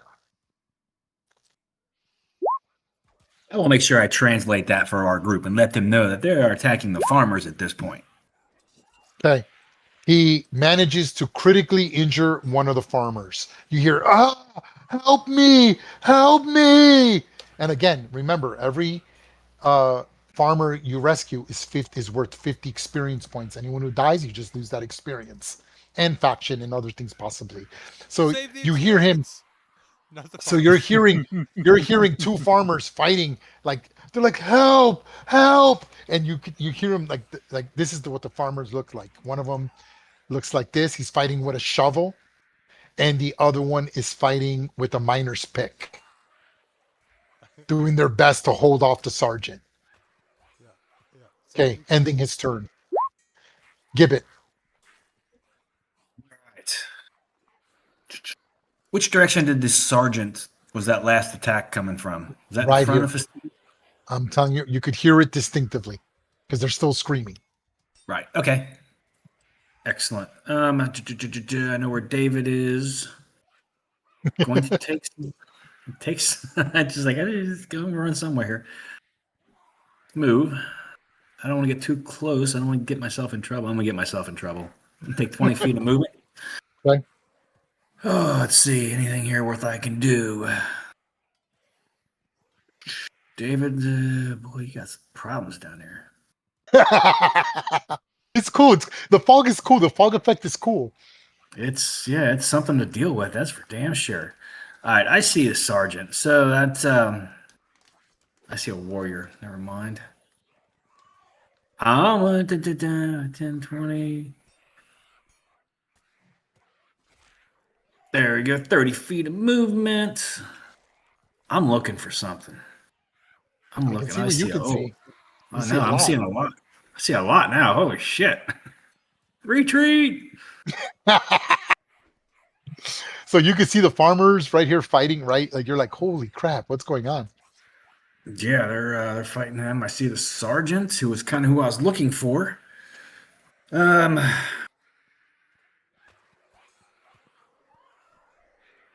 You know what? I'm going to. I don't want that sergeant to kill the farmers. I don't think I can kill him though. Fuck it. I'm gonna hit him with a guiding bolt. Okay, so just so you From know, this- from there, he does have cover from the wagon. That's 50% cover. So his armor class and dexterity saving throw will be +5 from that location. Okay. As you can clearly see, the wagon is in your way. Damn, what the hell's one? There's one of them that I thought that was the wrong spell. Okay. There's one spell that ignores cover. I can't remember what it was. Maybe it was Moonbeam. I don't know. I don't remember. I don't know. There Make was sure one of my. you might want to look at the spell. Click on it. Maybe you could. I mean, I'm looking, but Moonbeam isn't targeted. It just no. happens. Can someone look up radiant? Does that ignore cover? I think it does. I thought it did. I could be wrong. I could be thinking of a different character for all I know. Okay, go ahead. I'm bringing it up now. Hold on. Radiance. What is it called? What's the name of the spell? It's called I looked at Moonbeam and I looked at Guiding Bolt was what I was wanting to do, but I don't think that's going to matter. What was this AC? I'm bonus? looking at it now. Nope. It does not ignore. No. It cover is affected by it. Okay. Yep. Okay. What are you gonna do? Not that. The hell with it. Let's try 60 feet. I'm going to cast Hold Person on the sergeant. Oh shit. Here we go. Look at you being a brave motherfucker. Here goes my wisdom saving throw DC 14. I have a 10 wisdom with no pluses. You're going to see the roll. I hide no rolls here. Big risk, big reward. Natural 20. You cast your spell. What does it sound like? How does it manifest this Hold Person? You see just a wisp of light, kind of a light fog, reach out for me, swirl around his feet, up around his head. And it was supposed to stop him at that point, but it fizzled out and went back down to his feet and turns into fog. You target him, and for a second you're thinking it's going to hold, but again, he's a highly disciplined, well-trained mercenary of the Red Claw, and he just looks at you, and for a second he is worried and concerned, but then he just focuses his rage and his anger on you, and that's when the spell sort of buckles as his sheer hate for you overcomes the spell, and it just sinks into the fog. Okay, that's your action. You use your movement. You have a bonus action. All right, bonus action. I'm going lights. Hold on. That's a concentration spell. You're no longer concentrating, and the fairy fire disappears. So Right. I'm removing the fairy fire from those two people. Stand by. Off and off. Okay. Now what are you going to do? Give it. Got myself in a pickle here.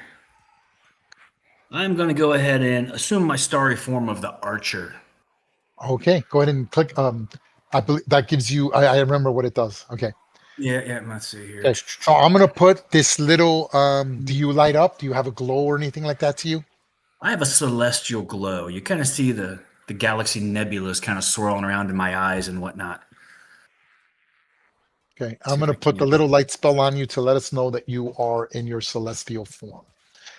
So you see like this constellation lining glow from your limbs, kind of like a thing.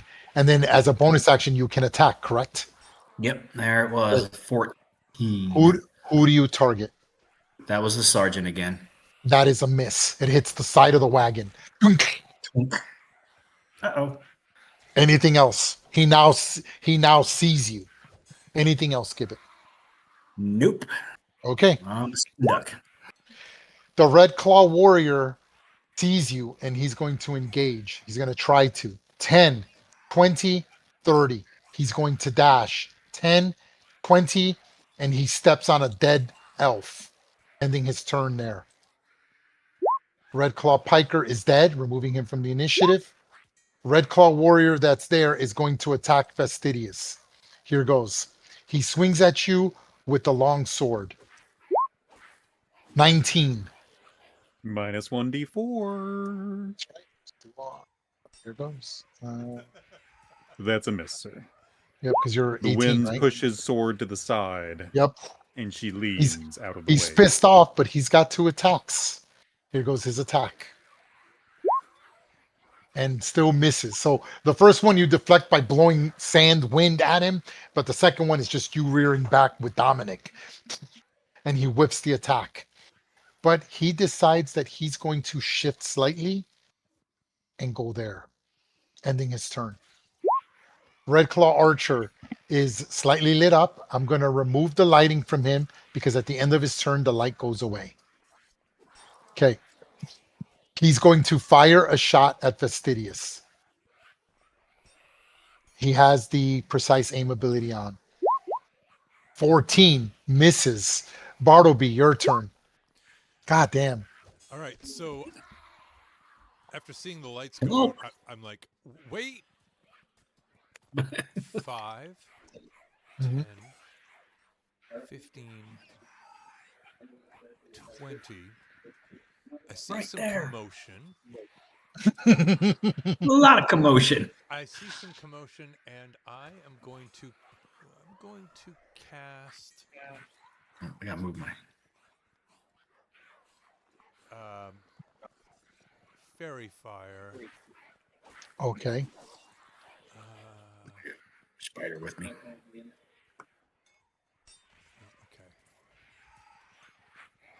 I think it's a 20 foot circle, right? I think it's a cube. Oh, It's a cube. Cube. Yeah, I think it's a cube. 20-foot cube. Us gnomes in our fairy fire. Gnome. Okay, hold on. There you go. Okay, That's a no, big- okay, so I'm going right from here. Right there. Get that one. Get that one that's right in front of us. Oh, shit! I didn't see him. I'm sorry. It's right there, man. Right there. Yeah. I'm gonna stop. Okay. Around. Okay. Okay. What's my? Go ahead and click on the spell. What's the DC? I can see what you can see. Fairy Fire. Okay, here goes. Is, Okay, here goes. Here goes for the Red Claw Sergeant. It's a dexterity saving throw. Yes. 14. Yep. Here goes. Here goes. Okay. He gets a +2 because of the wagon. He fails it. Nice. Okay. Here goes the Red Claw Warrior.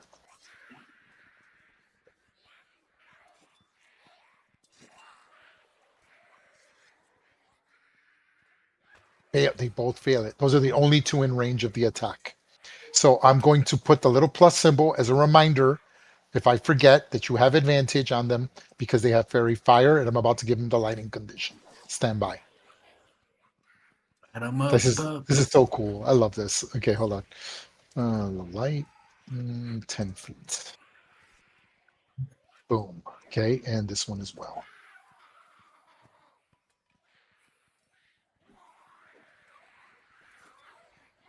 Okay, you've successfully casted fairy fire on those two, Okay. which opens up a lot for other people that are in, like David Nouse is like, oh shit. Okay. Well, I was hoping I can help other people. So. Okay, all right. so that was your action. That was You my did some action. move. You still have a I- bonus. Okay. Hold on. Let me role play a little bit. Mhm. David, where are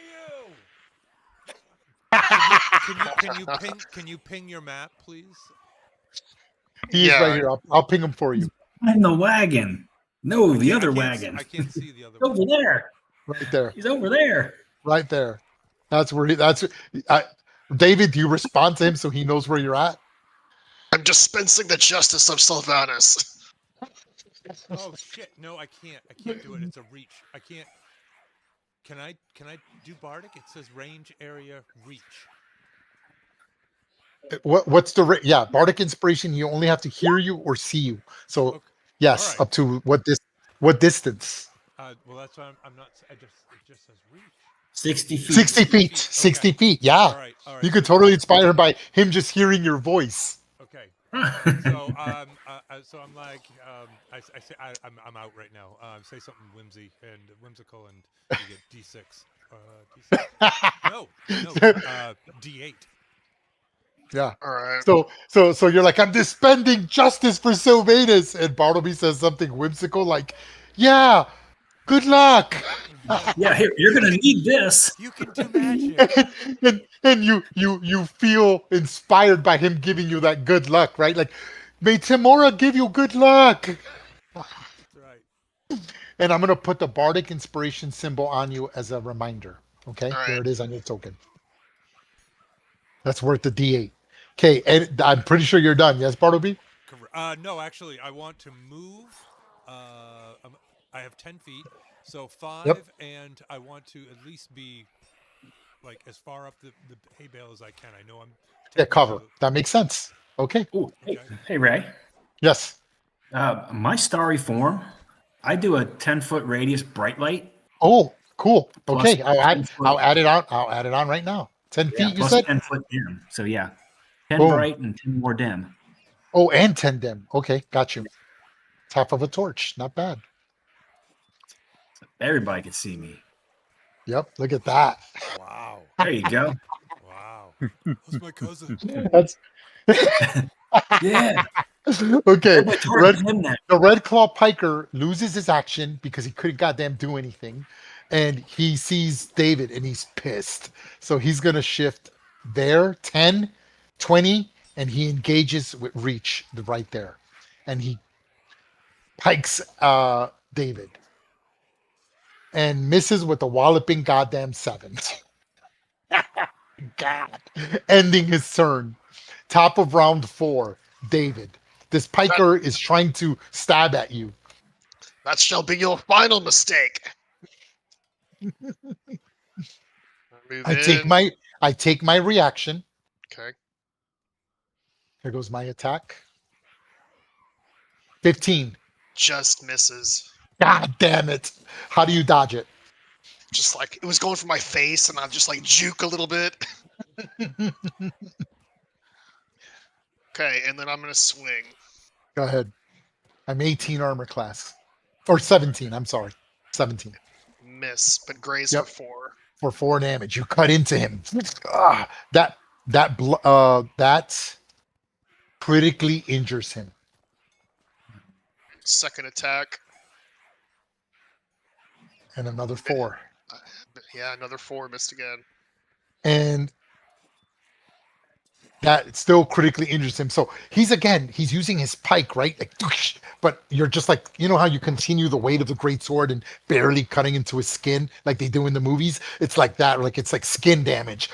As you're scraping across his armor, hitting his leather points from his splint mail armor, just slowly cutting onto him. He can't hold the battle too long, but he's still holding his ground, critically injured. Anything else, David? Nope. Done. Yes. Okay, just a reminder, keep in mind you have a bardic inspiration. Oh yeah, bardic inspiration. You want to use it with that 16? Yeah, I'll use it with the 16. Roll a 1d8. All right. You got it. 1. Oh. 17. I'm a 17 armor class. You hit. Okay. So he takes 16. You finish him off. So how did the inspiring words from Bartleby help you hit the Red Claw Piker? As the attack looked like it was going to miss, the great sword was coming a little wide, but then remembering the words, he was like, "Hey, try aiming next time." I was like, "Oh yeah, I should do that." So corrected the aim. And you cleave right into the clavicle bone of this hobgoblin, snapping his collarbone. He buckles down, the polearm falls onto the ground. You still got movement. What do you want to do? 20, 30. Look at you. Okay. The farmers see you and they tell you, they look at you and they're sort of inspired no, by no, you. No, I want to do this. Okay, go Have ahead. my move 15 instead to get on the horse. Oh, okay, got it. Okay. Yeah, so 10 Okay, to get now- there, and then 15 Now you to can get still there. use the movement of the horse if you want to do that. Yes.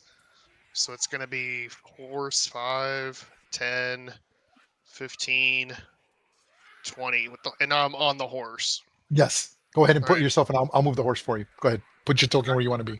Yeah, that's good right there. Okay, so right there where you're at? But Yeah. with the okay, got it. Oh, there you are. Okay. A little slow there, but there you go. Cool. Badass. Okay, so you're not messing around. You're like he's charging past the like the farmers see you cutting in between them, and they're like, oh shit. But you see, I'm gonna move the farmers at the end of their turn as they were sort of defending, but now that one is free, so that one's gonna try to escape. You see this farmer here is gonna do his best to jump onto the wagon, and they're gonna sort of try to go in reverse best they can with the wagon to get out of combat. Okay, Fastidious, what are you doing? Jesus, you're in a fucking mess, dude. But you're Everything's fine. tanking. I don't know what You're talking about. tanking really well, though. Everything's fine. Everything's fine, and I'm not worried at all.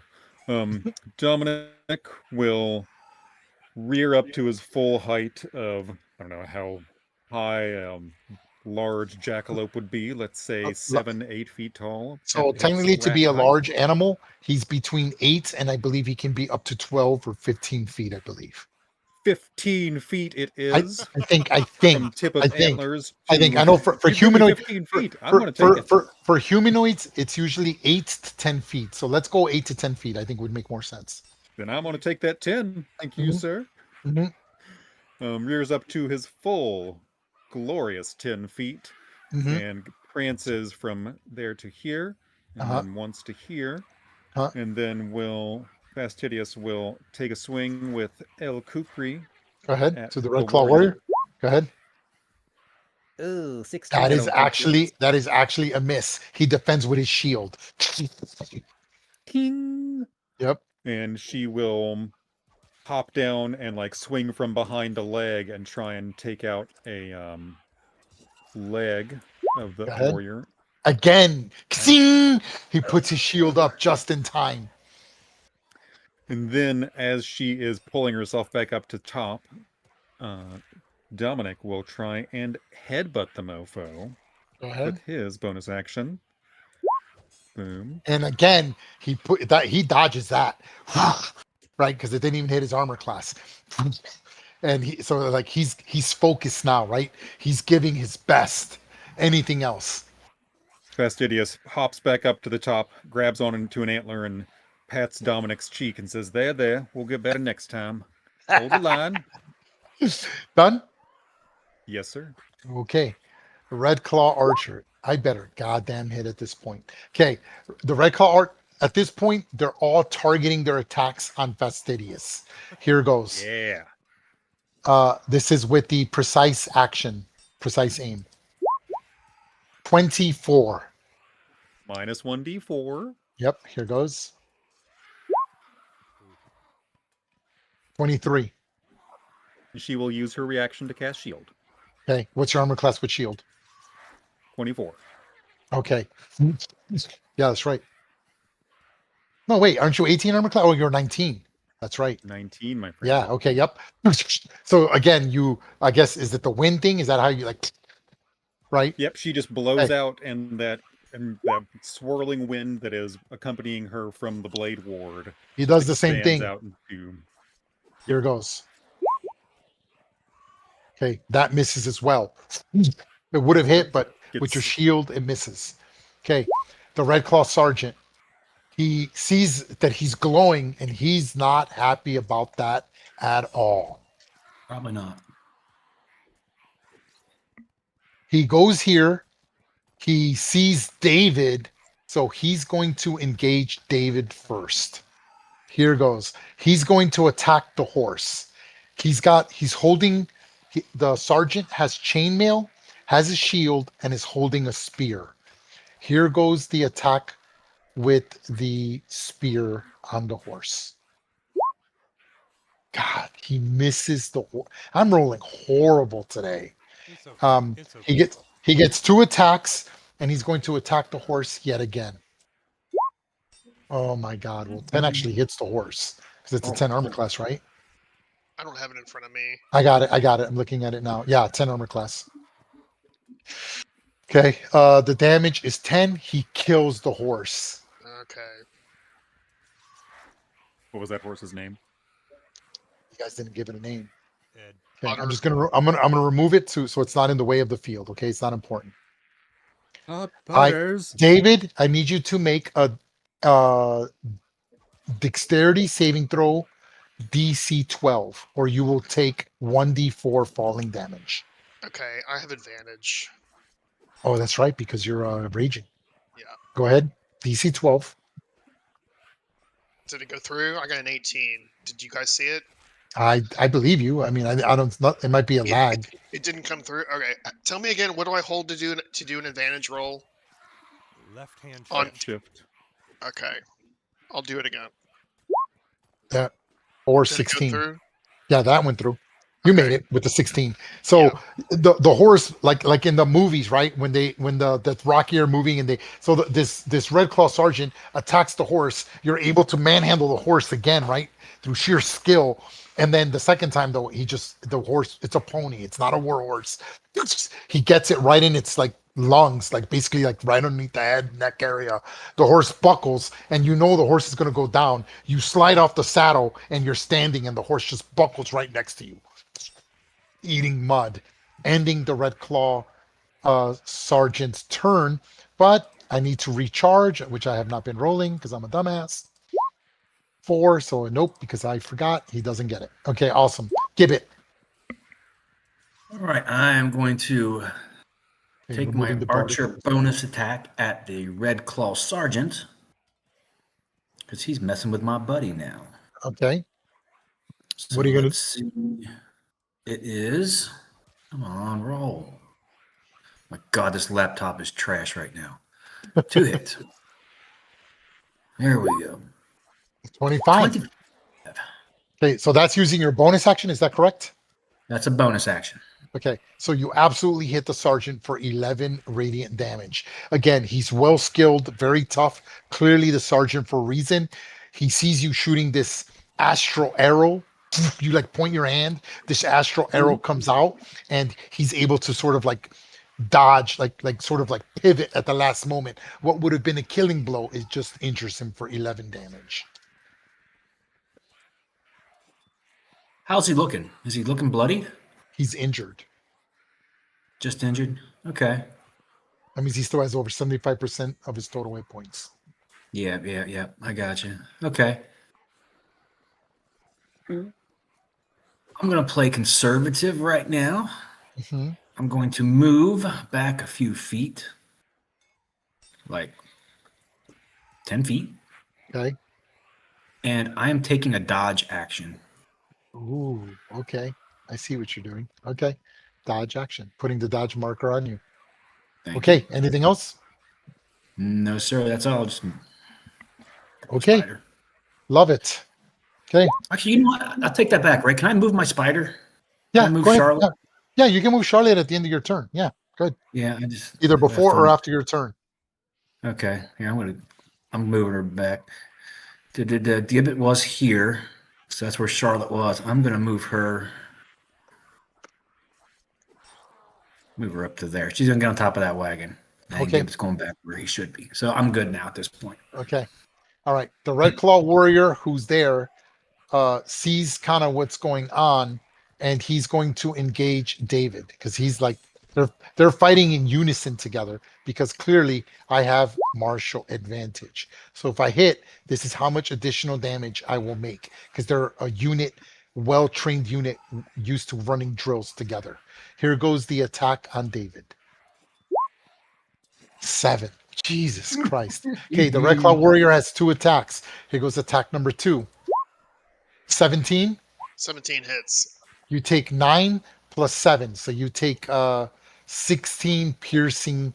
16. Why does it say piercing? It should be slashing. Let me change that. So it's slashing damage. All There right. it goes. Changed. That's weird. So and remember, you take half of that. So you're like, oh shit, they're working together. That's not good. Like right. Okay, but he stays there. He doesn't move from there. Okay, the Red Claw warrior who's there is going to attack Fastidious.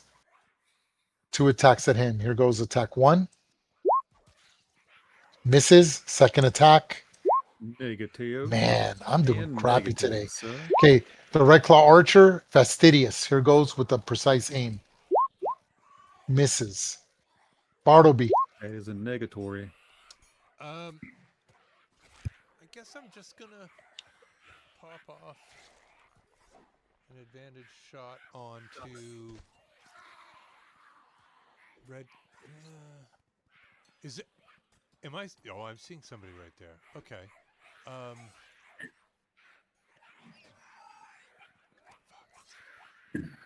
Yeah. Okay. No, I'm gonna go. I'm gonna try to help David and do a short bow at advantage on Ding Dong number Red Claw Warrior. Okay, go ahead with advantage. Come on. It's a hit. Do you have any special damage? Negative.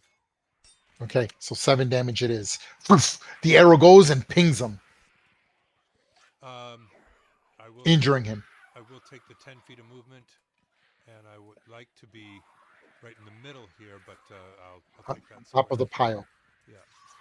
Firmly. Okay, so you're on top of the tarp and you're like on top of this hay pile that goes up about 6-8 feet. Yeah. Okay, done? Yeah. Okay. Red Claw Piker 1 is dead, removing him from the initiative. David, your turn. We're on turn number 5, folks. That's a lot of turns. What are we doing? All right, I'm going to turn my attention to the Red Claw Warrior because I have advantage on him, and I'm going to swing. The Red Claw Sergeant you also have advantage on him. They're both glowing. Oh, they're both glowing. Okay, well, they the both have Warrior 35. seems a little bit more hurt, so I'm going to stick with him first. Go ahead. All right, so... Nice. You gotta be kidding me, dude. Nice. Okay. Gee, how much damage is that? You Yes. did 28, Plus- 29. You did 35, 38 points of damage. That's badass, dude. You call it however you like. Removing his head, you took him to negative 15. Okay, so seeing that he was injured, I just turned my attention and kind of in a wide arc, I start like turning. Think like your example with the wagon wheel, just like this horizontal blade comes over and catches him like just below the ribs and just goes through the meaty part of him, through the And spine hits and him, dolls everything. him. Yeah, just like the whole thing falls and Yeah. and then You see his intestines just hitting the ground. He buckles looking at you. He does smile at you, but then like that smile turns into incredible pain as his intestines, guts fall out, and he just buckles to his knees and falls to I'm the gonna- ground. and I'm going to use Hue immediately after I kill somebody with a melee weapon. I can make another attack as a bonus. Oh, that's action. badass, dude. You're the first one to ever use this. Yeah, To it's 0 part of points. my- Okay, as a bonus action. So this is your bonus action. Got it. Yeah. And you still have another attack. Yep. Okay, so first make your normal attack because you can't flip flop it. So finish your Okay. attack and then make the bonus action after that. So make your. It doesn't matter, I guess, technically, but Yeah. Go ahead. So this will be against the sergeant. go ahead with advantage. That's a hit. So he takes 20 points of damage. That critically injures him. Now make your third bonus attack All right. with The bu- advantage. The buttons up here, can I roll those? I can't roll those with advantage. Oh Remember you no. made some macros. That's okay. I'll Yeah. roll. I'll do the macro and then I'll just roll a d20. Okay. And it doesn't matter. Hit it. Dude, get the fuck out, dude. Wow. Okay, wow. you took me to negative 18, 19, 20, 21, 22. You took me to negative 12. That's crazy. Call it. Dang. So I was surrounded, right? Do this wide arc, cut the guy in half. The blade carries through, chops into the second guy, follow through swing, boom, finishes him off. Yep, and again, it just looks cool, like those Japanese films when he does that big arc and you hit 2 people and the guts get disemboweled. The sergeant looks at you. He's completely like in awe of your skill and like he was grinning because he's like, oh, we got this fucker. But then you just kind of drop down through that wide arc. Next thing he knows, he's seeing his guts on the ground. He's thinking he's still gonna stab you with the spear, and he does try to, but then he just never. He moves about an inch. The farmers look at you, and the farmer hear this one. He's like, you literally hear him saying, "Common, holy shit!" And then the female is like in shock. She's like, "Oh, oh my goodness. And she's trying to control the oxen. I said in the end of the last turn they were going to do something, so I forgot. So at the end of your turn, and it makes sense when you take them down, she moves the entire cart back. Do I hear any more enemies, like combat noises, anything like that, anywhere? Can you ping it for me? Yes, I will. Stand by. And this guy gets on top. Get to safety.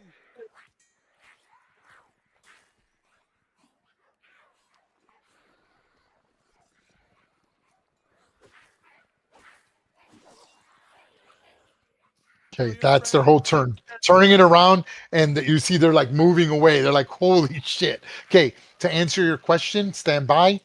Where you're hearing things, stand by. I'm going to show you arrows because you can distinctively hear the fletching of arrows. You can hear combat, the jackalope. So hear it from where you are. You could hear arrows fletching from this hellbell here. Okay. Okay. You hear Every combat now and then clearly. you hear a desert wind. Yeah, you hear Fastidious with his mount fighting someone. You hear the clanging of shields against swords and knives.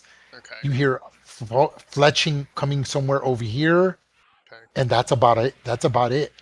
Okay. So I'm gonna move 10, and then another 10 to get over the fence. Okay. 20. And now that's normal movement from there. Okay. I don't see anybody, but I'm just gonna go in that direction. So 25, 30. You see now. Yeah. All right. That ends my turn. That's pretty cool, man. That's a good turn. Fastidious. Welcome, my angry friend. Proceed with the slaughter. Oh, you are covered in gore. Well then. And she will flip around and take a swing with the kukri at her foe here. With advantage. For a 19. 19 hits, right? Oh yeah, yeah. I'm Okay, 18 great. armor class.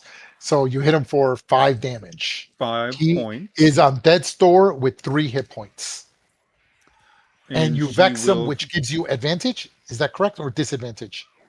It gives me advantage on my next Advantage on attack, your next but I already attack. have that from mounted combatant. Yes. Okay.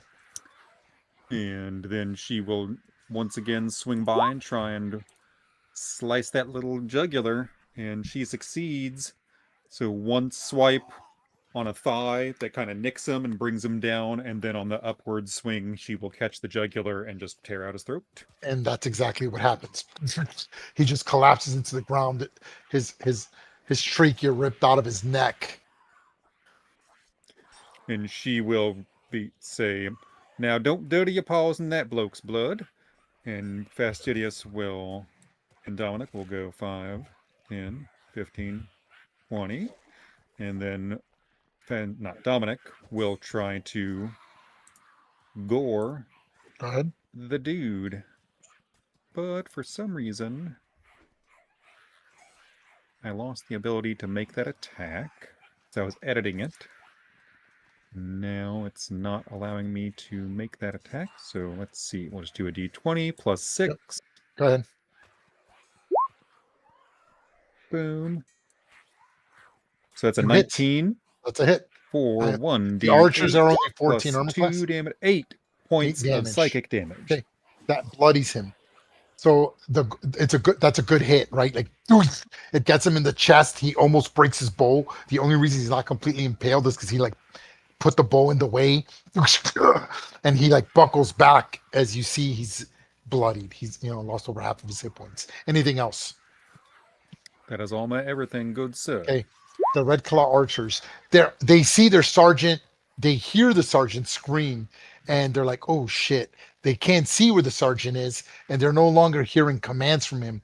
The Red Claw archers sort of freak out, and then you see them again. Let me see where Gibbet is.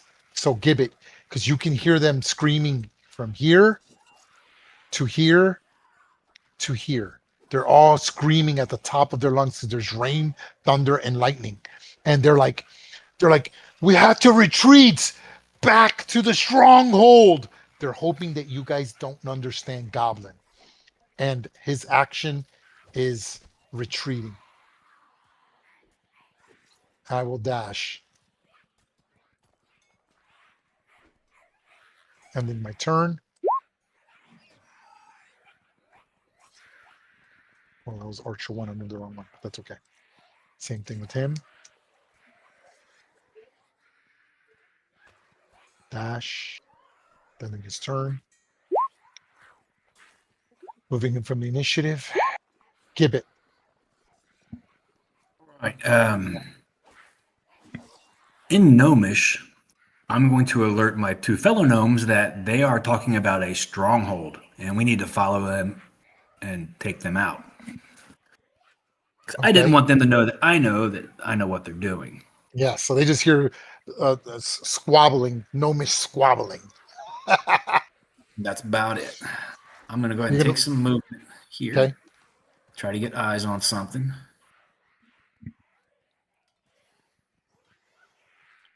Five. Okay.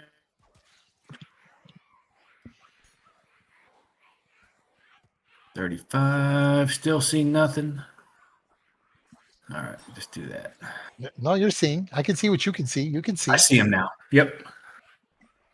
I sees him. All right, I'm gonna go ahead and hit him with my bonus action Go ahead. Luminous. With your luminous arrow. Yep. luminous arrow. In fact, I got to Why keep is that it- little light thing. I forgot to take it off. It's not wanting to show anything. And Oh, wow. unfortunately, that's a miss. He's just like I'm full. He's like sprinting top speed, trying to like move to the north of the roads. Anything else? Yes. Let's see. That was. I don't want him to go. I'm gonna hit him with a guiding bolt. Okay. Did you dash or is that your normal movement? That's my normal movement. Yeah, I see. I see that. Go ahead. You're good. Go ahead and make your attack. Okay. Who are you going to guiding attack? Archer 3, right? bolt. Yeah, the one that's to the Yeah, to north the and left of me. northwest. Yep. Go ahead. That's He's him. 14. He's 14 armor class. 14. Let's see if we do it here. God, this laptop is pissing me. Problem is, I can't open up all these windows wide enough, so I got to keep scrolling everything. There, that's a 25. hit. Pretty good damage too. Oh, could have been worse. That No, injures him. worse. All Okay, right. I'm gonna put the plus on him in case it matters because the next attack is at advantage. He's hit by this radiant attack. He screams and it puts him in more of a panic than anything else. Anything else, Gibbet? Movement action. Nope. That's all. Okay, removing him from the initiative. Moving him from the initiative. Okay, the archer is going to. He realizes that he's not going to be able to escape. So if he's going to die, he's going to die a glorious death. He drops the long bow or holds the long bow, draws his short sword and attacks. And misses, ending his turn. Oh, that is quite cute. Bartleby. Knowing that the only person who doesn't know what Gibbet said is, so I'm going to address. You don't speak Gnomish? I am a gnome. Good. Oh, that's yeah. You heard of what Gibbet said? No, I did, but I'm saying Fastidious is the only one who didn't Oh, understand. I thought Fastidious spoke Gnome. Oh, okay, he It's doesn't. true. Okay. No, no. I Just do not speak Gnomish. Oh, Nope. okay. yeah. No, no. So I wasn't You worried guys about need it. to- in common, because I don't have any other mutual You, languages. you need to teach him that during downtime, dude, so you can get that at half price. Ooh, that would be good. Good point. I'm just going to say we're moving out to to Fastidious, and so I can see because of his illuminance, I can see this person right here, Red Claw Archer number 3. Mhm. Is that I can see that because of him, or is that not okay because of the? Oh, it's because he's glowing. Yeah, you can see I him. just want. I don't want to be cheating on. Okay, cool. Oh, Well, then it's set up that way. It's set up that way. Yeah, All right. Well, then I can see. Has cousin hit him yet? Specifically with the Starry Wisp. No. Okay. With a guiding bolt, right? Him with a guiding bolt, but That's okay. I'm just gonna do. All right. I'm gonna do. Fuck. Starry Wisp. You have Let's try to advantage. oh, Why Yes, would you I have do. Because of my guiding bolt. Yes. Oh. Why has a little okay. plus? Why has a little plus? Yep. Ooh, okay, here we go. Good. Ooh. I doubted the vision in the first place, so I don't Yeah. see him. So he sees he barely. So basically, what you see is the silhouettes, right, Next. of his glow in the fog, and you're like, I got him, and you just miss. You floof that attack. All right, Anything else? Yeah, I'm gonna do the acrobatics butt slide down the hill. Go ahead. And Make it. You need DC. You make it. 11. So only 5 feet of movement to end up there. Okay. Okay, 5. So 10, 15, 20. Oops. 25, 30. I'm going the ladder. Next. Anything else? Nope, that's it. Okay. This farmer at the end of your turn, before David's turn, this farmer gets on. This farmer gets on, and these are two males, and they're very inspired. And what they will do is they will move 5, 10, 15, 20, 25, 30, 35. They will dash and try to trample Red Claw Archer. Nice. Yeah. And they got Charlotte for help. This spider's riding the wagon, man. This is great. Okay. It's a 1d20. It's advantage +4.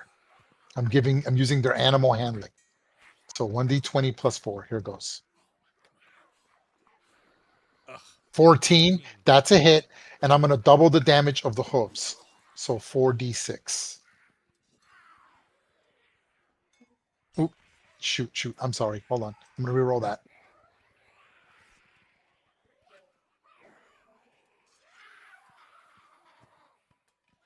For 8 points of damage. So they like trample him, make it give. I'm going to count that as like a wolf attacking. So it knocks him prone. So I'm giving him the prone condition. All right. And then they continue on.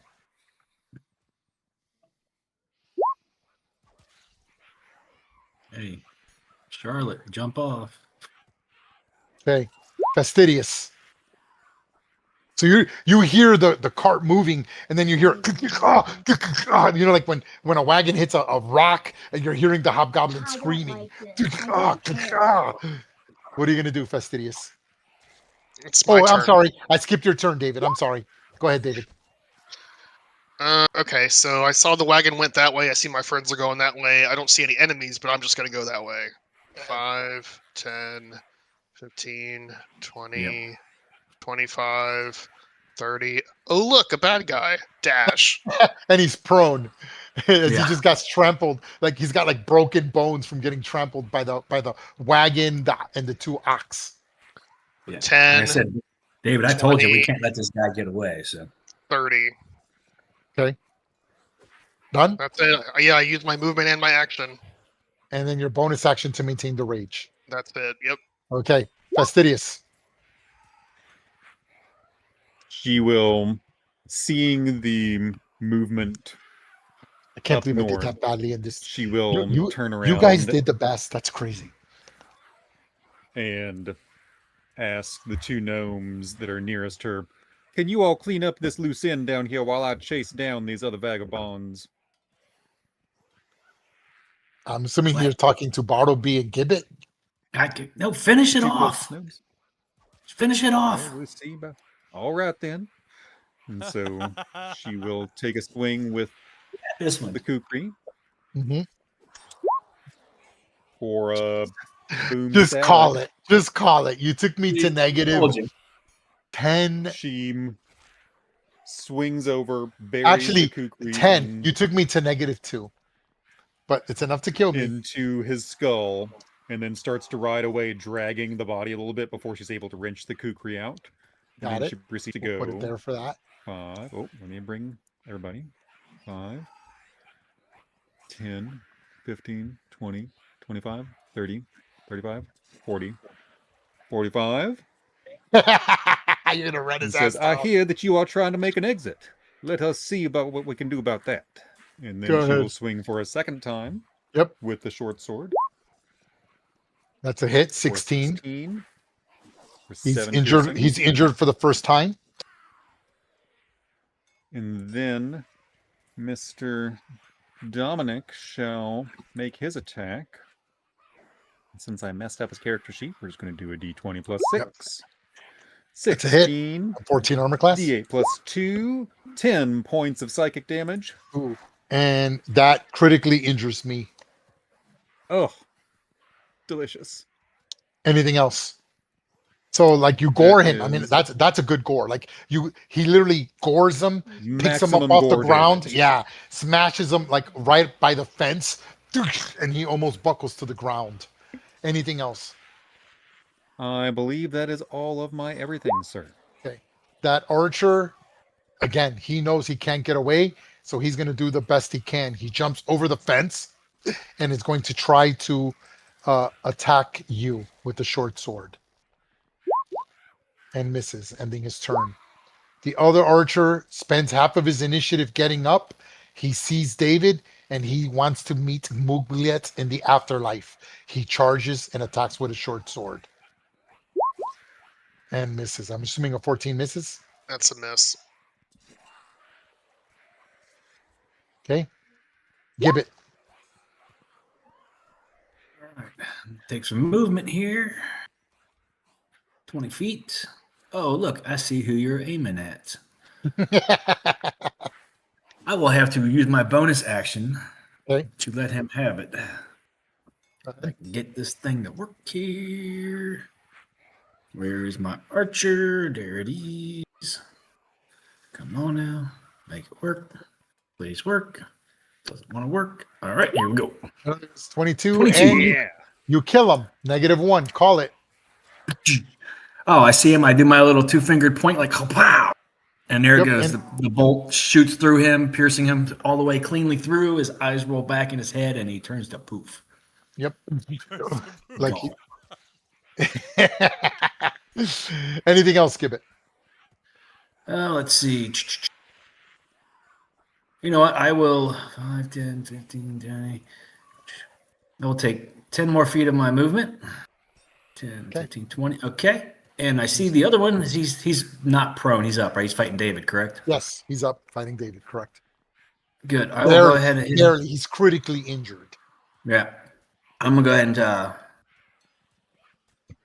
go ahead and do my other talent. Hit him with a thorn whip. 23. 9 damage. Call it. You took him to -2. Oh, that's beautiful. Yeah, you see me reach out with my left hand this time. You want to drag him Out comes towards you? the viney whip. Yep. 10 And it hits feet. him. And the pull, I'm going to pull him 10 feet towards me. And that will decapitate him. Lovely so.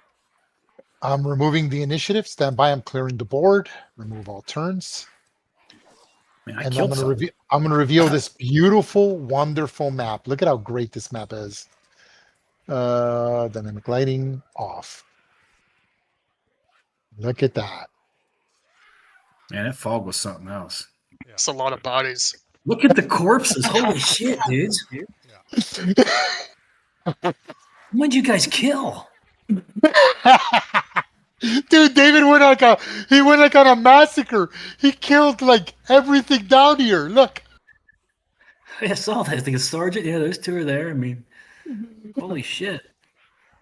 Damn. Okay, it's 10:28. I know you guys need to get going, so let's just speed this up a little. So I'm gonna give you loot because I'm assuming you're gonna spend loot. I'm gonna give you experience, and we're gonna do a little, literally like 2 minutes of role playing. So when you kill the last archer, right? You've killed everyone. You took no fucking prisoners. Clearly, these people make a U-turn and they come back, right? Like this. And this one, of course, waits. So let's do the role playing very quickly. Move your tokens anywhere you want on the map. And just I understand someone's looting, someone's doing the talking. So put your tokens anywhere you want. Get my pony back. I'm gonna go appreciate my handiwork. Jump right up on the wagon Okay. with them. take a look around. Who's going to be speaking with the two farmers? The not the farmers. See, I put farmers. They should be merchants. Let me put merchants on there. Let's see. I'll speak. I can be up there with him. I got Fastidious with me as well, so be Is on my this like horse. Fastidious has. Go ahead. Is this like an intermediary thing? Like we need to get information from them, or is this just Yes. news? Yeah. Okay. Yeah. all right, Basically, then, they're I have just going to give you an update because clearly this isn't a one shot, right? From Okay. here, you're. It can be a one shot if you're like, you know what, we saved them. We're done. We're going back to the town. It's up to you. That's the option I'm about to give you. Okay. total metagaming, but I have a 16 charisma. Anybody else? 16 over here Mm-hmm. as well, but Fastidious has been deposited on top of this rock and is just standing and keeping watch in the most epic and action hero kind of way possible. Yeah, I can appreciate the pose. It's very, Thank you. very pleasant. Yes. So it's these people that need to be talked to. Yeah. I mean, if you want to talk to the other one, you can talk to them too. There's two wagons, so it's up to you. Well, who seems to be the But leaders? These people. this this one up here. All right. I will, if Fastidious wants to do it, I will aid and also be talking and listening attentively to give Fastidious advantage. AKA Okay, help. Fastidious, do you want to move your token over there? Or do you want to stay posed? Fine, we shall come. No, I no, would no, you rather just stay moved the damn posed, rabbit but down here. yeah, well, Dominic's down there with you. Fastidious is on top of the rock keeping watch. Then There you go. So I guess it's Bartleby and Gibbet doing the talking, Dominic. I guess. all right, persuasion, right? Okay, so this is what happens when they pull up. The merchant is clearly his teamster's almost dead. He has 2 out of 10 hit points, but the merchant is fine. He's thankful. He goes, he goes. I don't know who you are or where you're from, but we appreciate the help. He goes, the Lord Alliance soldiers we hired did a poor job of defending us, but they overwhelmed us. They managed to take down only one hobgoblin. You were able to save us. We wouldn't be here standing, living, breathing without your help. Who are you all? We're not from this area. We come from the northwest village of here. Well, now hold on, right now, just for a second. Here, hold on. I take out a piece of paper and I'm cleaning it up. Excuse me, you have been saved by the Gadabouts. Here, take this as a token. You may tell all of your friends and what we have been here for a while. Maybe you've probably heard of us. I mean, it's hard not. Yeah, that's GAD. Yeah. I'm gonna start spelling it in the background. Yeah. Okay, and, he says Gadabouts. Okay. Yeah, yes, no, we haven't heard of you, but surely when we arrive to the village of Warrelsbury, we will ask, thank you, please. The no need to Merchants Guild will apologize. No need to the apologize. Merchants Guild will reward you for saving us. I'm sure of it. I am on the council of the Merchants Guild, and you have my allegiance to you. Who are you by name, little one? I go by the name of Bartleby, but you may just call me Wonderful. That's my cousin Gibbet over there, and we have Fastidious up Howdy. here and David over here. He goes, I see. How you managed to defeat such a great enemy is beyond me, even in this thick fog. But we were ambushed, and we managed to make it this far. This is the secondary ambush. So There was an initial one, and we managed to ride off and ran into this one. They're clearly cunning and skilled, and they pushed us right into an L-shaped ambush. here, hold on. Let me just interrupt for a second because your time's precious, my time's precious. Have you had lunch? No, I haven't. We haven't eaten yet. Is there any food on here? If you give me just a moment, I can put together Leoman's tiny hut, and we can all gather in there, and you can tell us. And I'm sure it would be that much more worth it. He You goes, offer the food, I'll "Hey." offer the dry space, and we'll help you get out of here. He goes, no, you don't understand. The reason they attacked us was because we got too close. We were visiting a shop called the Badger Shop. You got that, Gibbet? It's owned by a hobbit. We don't like to call them hobbits. That's a bad word. He says, oh, I didn't mean to offend a little one. Doesn't matter to me, but they don't like to be called hobbits. I'm not one. And he says the Badger shop is located on the rolling hills not too far from here. By oxen ride at high speed, which led us to this ambush, took us but an hour's ride. Folks, I can't remember the battle and all this intricate stuff. Why do I get myself into these troubles? Someone else gather. Fastidious, how are you at writing down information? Gibbet, do you want to say something? You're there within talking distance. Yeah, I'm just gonna kind of ask about the Badger shop. Is that just like a store you guys go to? What is He this goes, place? it's You he sell goes, badgers? it's a Badgers. It's a shop. They sell. It's held by. He was going to say Hobbit. He says it's held by a little one who rides a giant badger. It's a shop, a tradesman shop for adventurers. He sells exotic spices, wines, beers, any supplies adventurers might need. He's alone by himself in the rolling hills, but he's quite capable. We approached it and we noticed a red banner, and he describes the red banner to you. And of course, it's no surprise that it's, as soon as I close this out, this is the banner he describes.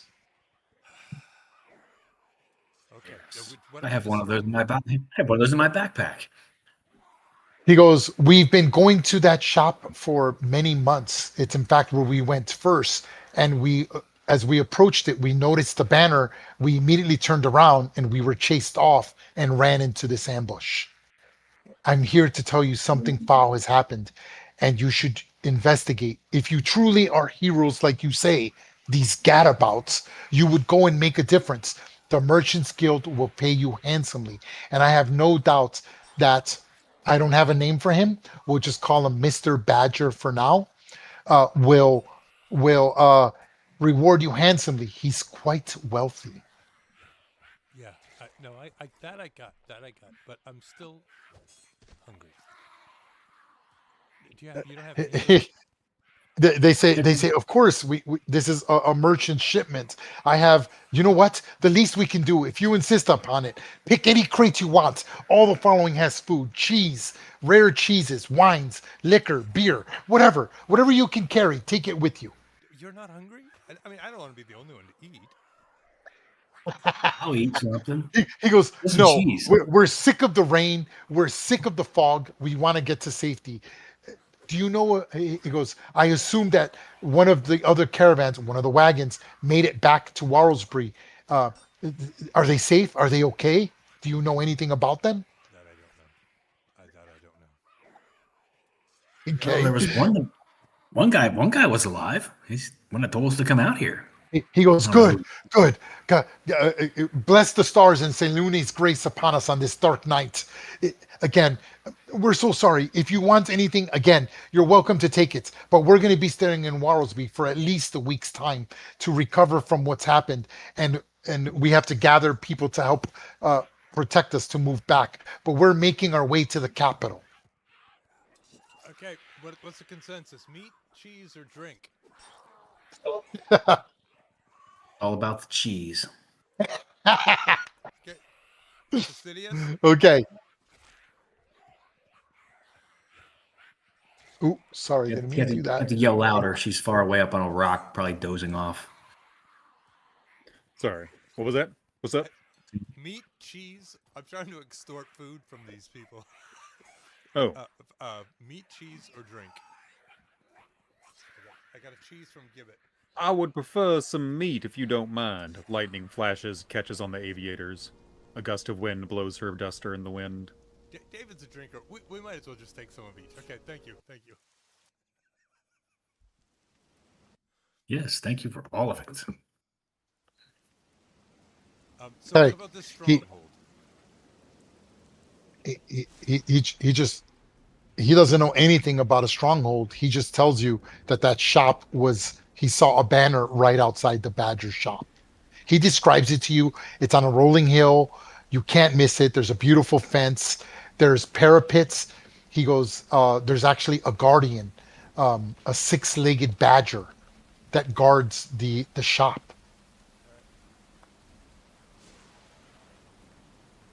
Cupid, you heard something about a stronghold, right? Is that what I Yeah, heard? yeah, they were trying to retreat and get out of here and go back to the stronghold. Where, which direction do you think they came from? Like anonymous person, or NBC1 and NBC2. They were running this direction. This you know, Yeah, they were running up that way. That's what I saw. and that's where the teamster and the merchant tells you they were coming from. Is that the way we go? And we can always Okay, check. Well, We that's can what. always check okay, the shop. we're gonna end it here. You guys can decide what you want to do. Let me give you the treasure that you find while looted. Stand by. Do you want Okay, me to write this down in the journal? I'm gonna put it all in the journal for you. Stand by. Oh, great. Copy paste. Very simple. Give me 1 second. Journal about Gadabout. Paste. Let me make sure everything is Kevin, correct. did you say earlier that you were keeping a loot sheet somewhere? Yeah, I write everything down. Ray knows that. And yeah, everything's Delicious. been recorded anyway, so. Do you want me to drop post the last session's loot? Because I have it right here in front of me. We've done a Google Doc in the past that we all had access to. If you want to drop it into the roll 20, then it would be on the video as well. Yeah. Please, and then you can drop it wherever else you want. That was last session. That's awesome. Cool. And we'll Hey. cut and paste that, throw that into the Here, just here is what you find among all the hobgoblins. Love that PP. So that's total.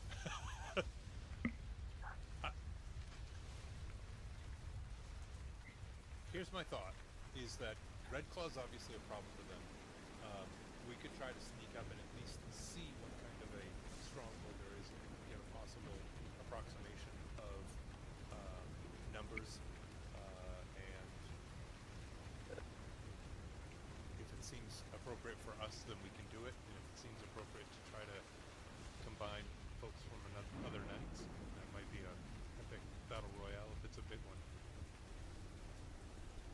yeah. I think we definitely need to scout it out, see what we're dealing with. I mean, Yeah, and even if it's not tonight or for next session or whatever, give Ray time to So that's what I think, because obviously Red Claw's a problem. yeah, we've got a history with them. We don't like them. We have to kill them. Isn't that why? Isn't that why? That's all it comes down to. Didn't the sisters leave because of Red Claw? Correct. Yep. To go and pursue more brutalities against the brutalizers. So that's where I think that's where Bartleby is. Is at least I can sneak. Who can't sneak? Me, I'm not a sneaker. Okay, and Fastidious. Well, I'm I'm a pretty sneaker. sure that Dominic can outrun almost, unless they have mounts as well, then we can outrun most anyone. No, So in I'm not worried theory- about that. I'm worried about just going and scouting out and not actually, actually In- surveil and stay well away. In theory, Fastidious and Dominic could just do like a circuit and just sprint all the way around in a circle You want to and call then him out? ride right back. Not necessarily call them out. I So- mean, I don't care if they see me, one person This is- doing a circuit. This is everything you find, including the equipment that they had on them. So you have 2 splint armors, 4 studded armors, 2 chainmails, 20 daggers, 4 long swords, 50 javelins, 3 long bows, 3 shields, 4 short swords, 2 pikes, and I have to add the arrows. Stand by. Okay. And a partridge in a pear tree. 5 There it platinum is. pieces.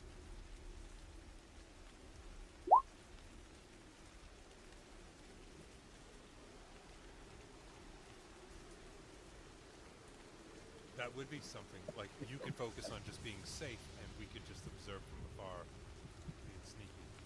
because their attention would be on me. Who takes the healing? The only magical item. So you got. Hold on. There were one magical item and one spell component or crafting item. So it's the preserved basilisk eye. So that is CR2.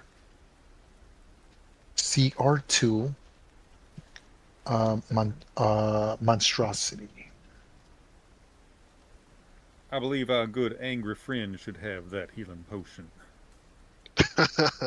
I'm not going to argue with that. There it is. I vote for Okay. that. And so there's a healing potion there, and then a preserved basilisk eye, which is CR2 monstrosity for crafting purposes. I'll take that. I've got a couple other components already. It's, Um, if it's nasty, Bartleby doesn't want to touch it. If it makes Nah, if it makes him look cooler, he'll definitely be like, no, I should take it. I should take it. nah, Hey, it's all you, good. okay, let's end this session here. Hold on. Do you give any instructions to the merchant? Anything you want them to do, or I need to know what you're doing. Are you guys going to head to the Badger shop where he gives you the best directions? And if you do you have any instructions for him? Just to head to Worldsby, right? Well, that's where they're going anyway. Oh, okay. I say that we should tell them that we will make it to the Stinky Badger or whatever it is, and we'll play his game there. But Bartleby is generally intrigued and would like to try to go and do some surveillance on this. Try to find and do some surveillance on this Red Club establishment. Look at everything you guys killed. How cool is that? You guys did a good man. You guys did really good. But I was having a bad rolling day. Yeah, that's bad. And it was, and that was, so by the way, that was a hard encounter. Or I'm sorry, that was a medium encounter. But for 5 people. So you guys did pretty good. You ready for the experience? Yes. But Okay. Yes. The Red Claw Sergeant is worth 500 experience. Each of the archers are worth 250. 250. There were 3 of them. Each of the Red Claw Warriors are worth 200. There were 2 of them. The Red Claw Scouts were worth 100. There were 2 of them. Warriors worth how much? The Red Claw Warriors were worth 200. The Red Claw Pikers are worth 200 as well. And there were 2 of them. Add that all up, divide it amongst each other, and round up to the nearest 100. I just missed the scouts. I'm sorry. Oh, that's okay. 200. These 200, is it 200? Yeah, 200. 200? Okay. Each. No, the scouts were not 200. The scouts were worth 100 each. 100. So 200 total. Correct. There were 2 of them.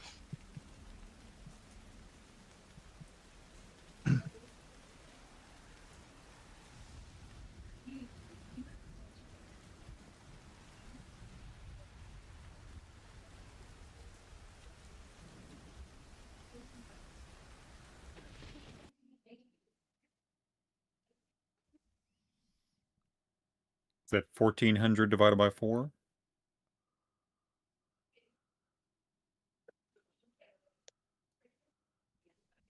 So 350. Round up to 4. 400? Yeah, it looks like 400. Bartleby will take that. What did you guys get? 400? Is that what your math? Yep. Yeah, Our mathing mathed 400. that's on my math mathed. That's on my math.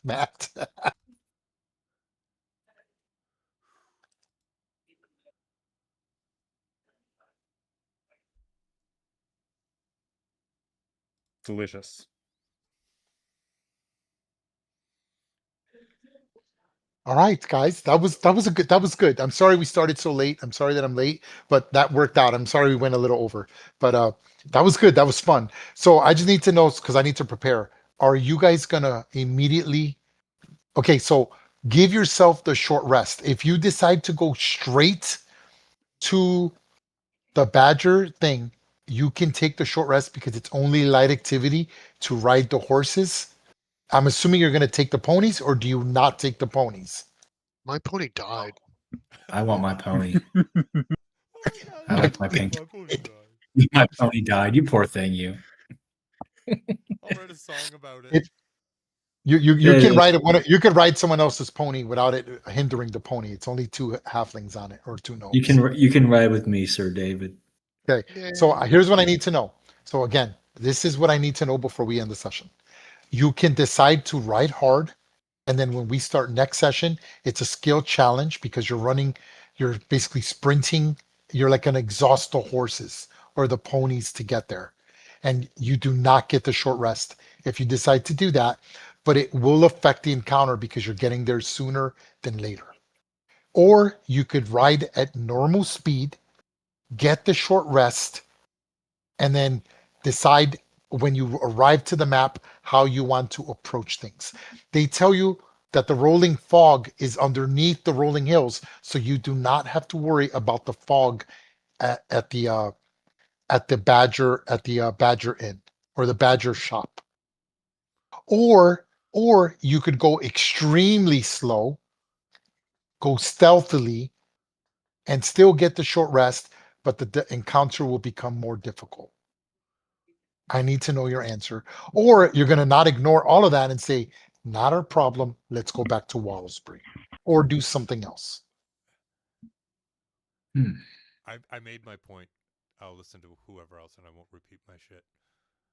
Okay. What's the consensus, folks? We go with majority here.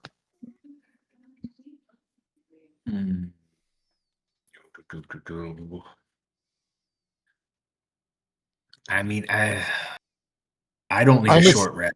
I'm So- assuming that you tell the merchant when you get back there, look for Coltrane and tell him where we're going. Can we safely say that? Yes. That's a good Yes. idea. Okay. I mean, So I don't what really you- need the short rest either, so don't we either. could just press on. But wait a minute, hold on. Yeah, David, let's- you were quiet during that whole thing when I was espousing on. Where do you want to go see about this hideout, or do you want to go to the beaver shop there? Well, we need to sort out the beaver shop because it's pretty close and pretty imminent threat. And we already know that there's bad guys there. Who doesn't want to see a 6-legged badger? Is that a euphemism? Okay, so it's agreed. You guys are going to go to the Badger shop. Are you going to ride hard and not take the short rest? Normal movement and get the short rest. That's all I need to know now. Let's ride them hard, baby. Okay, Yeah. so at the next session will be a skill challenge of you riding your beast in a stormy, foggy night. Okay, and with that, we end the Delicious. session, folks. Good.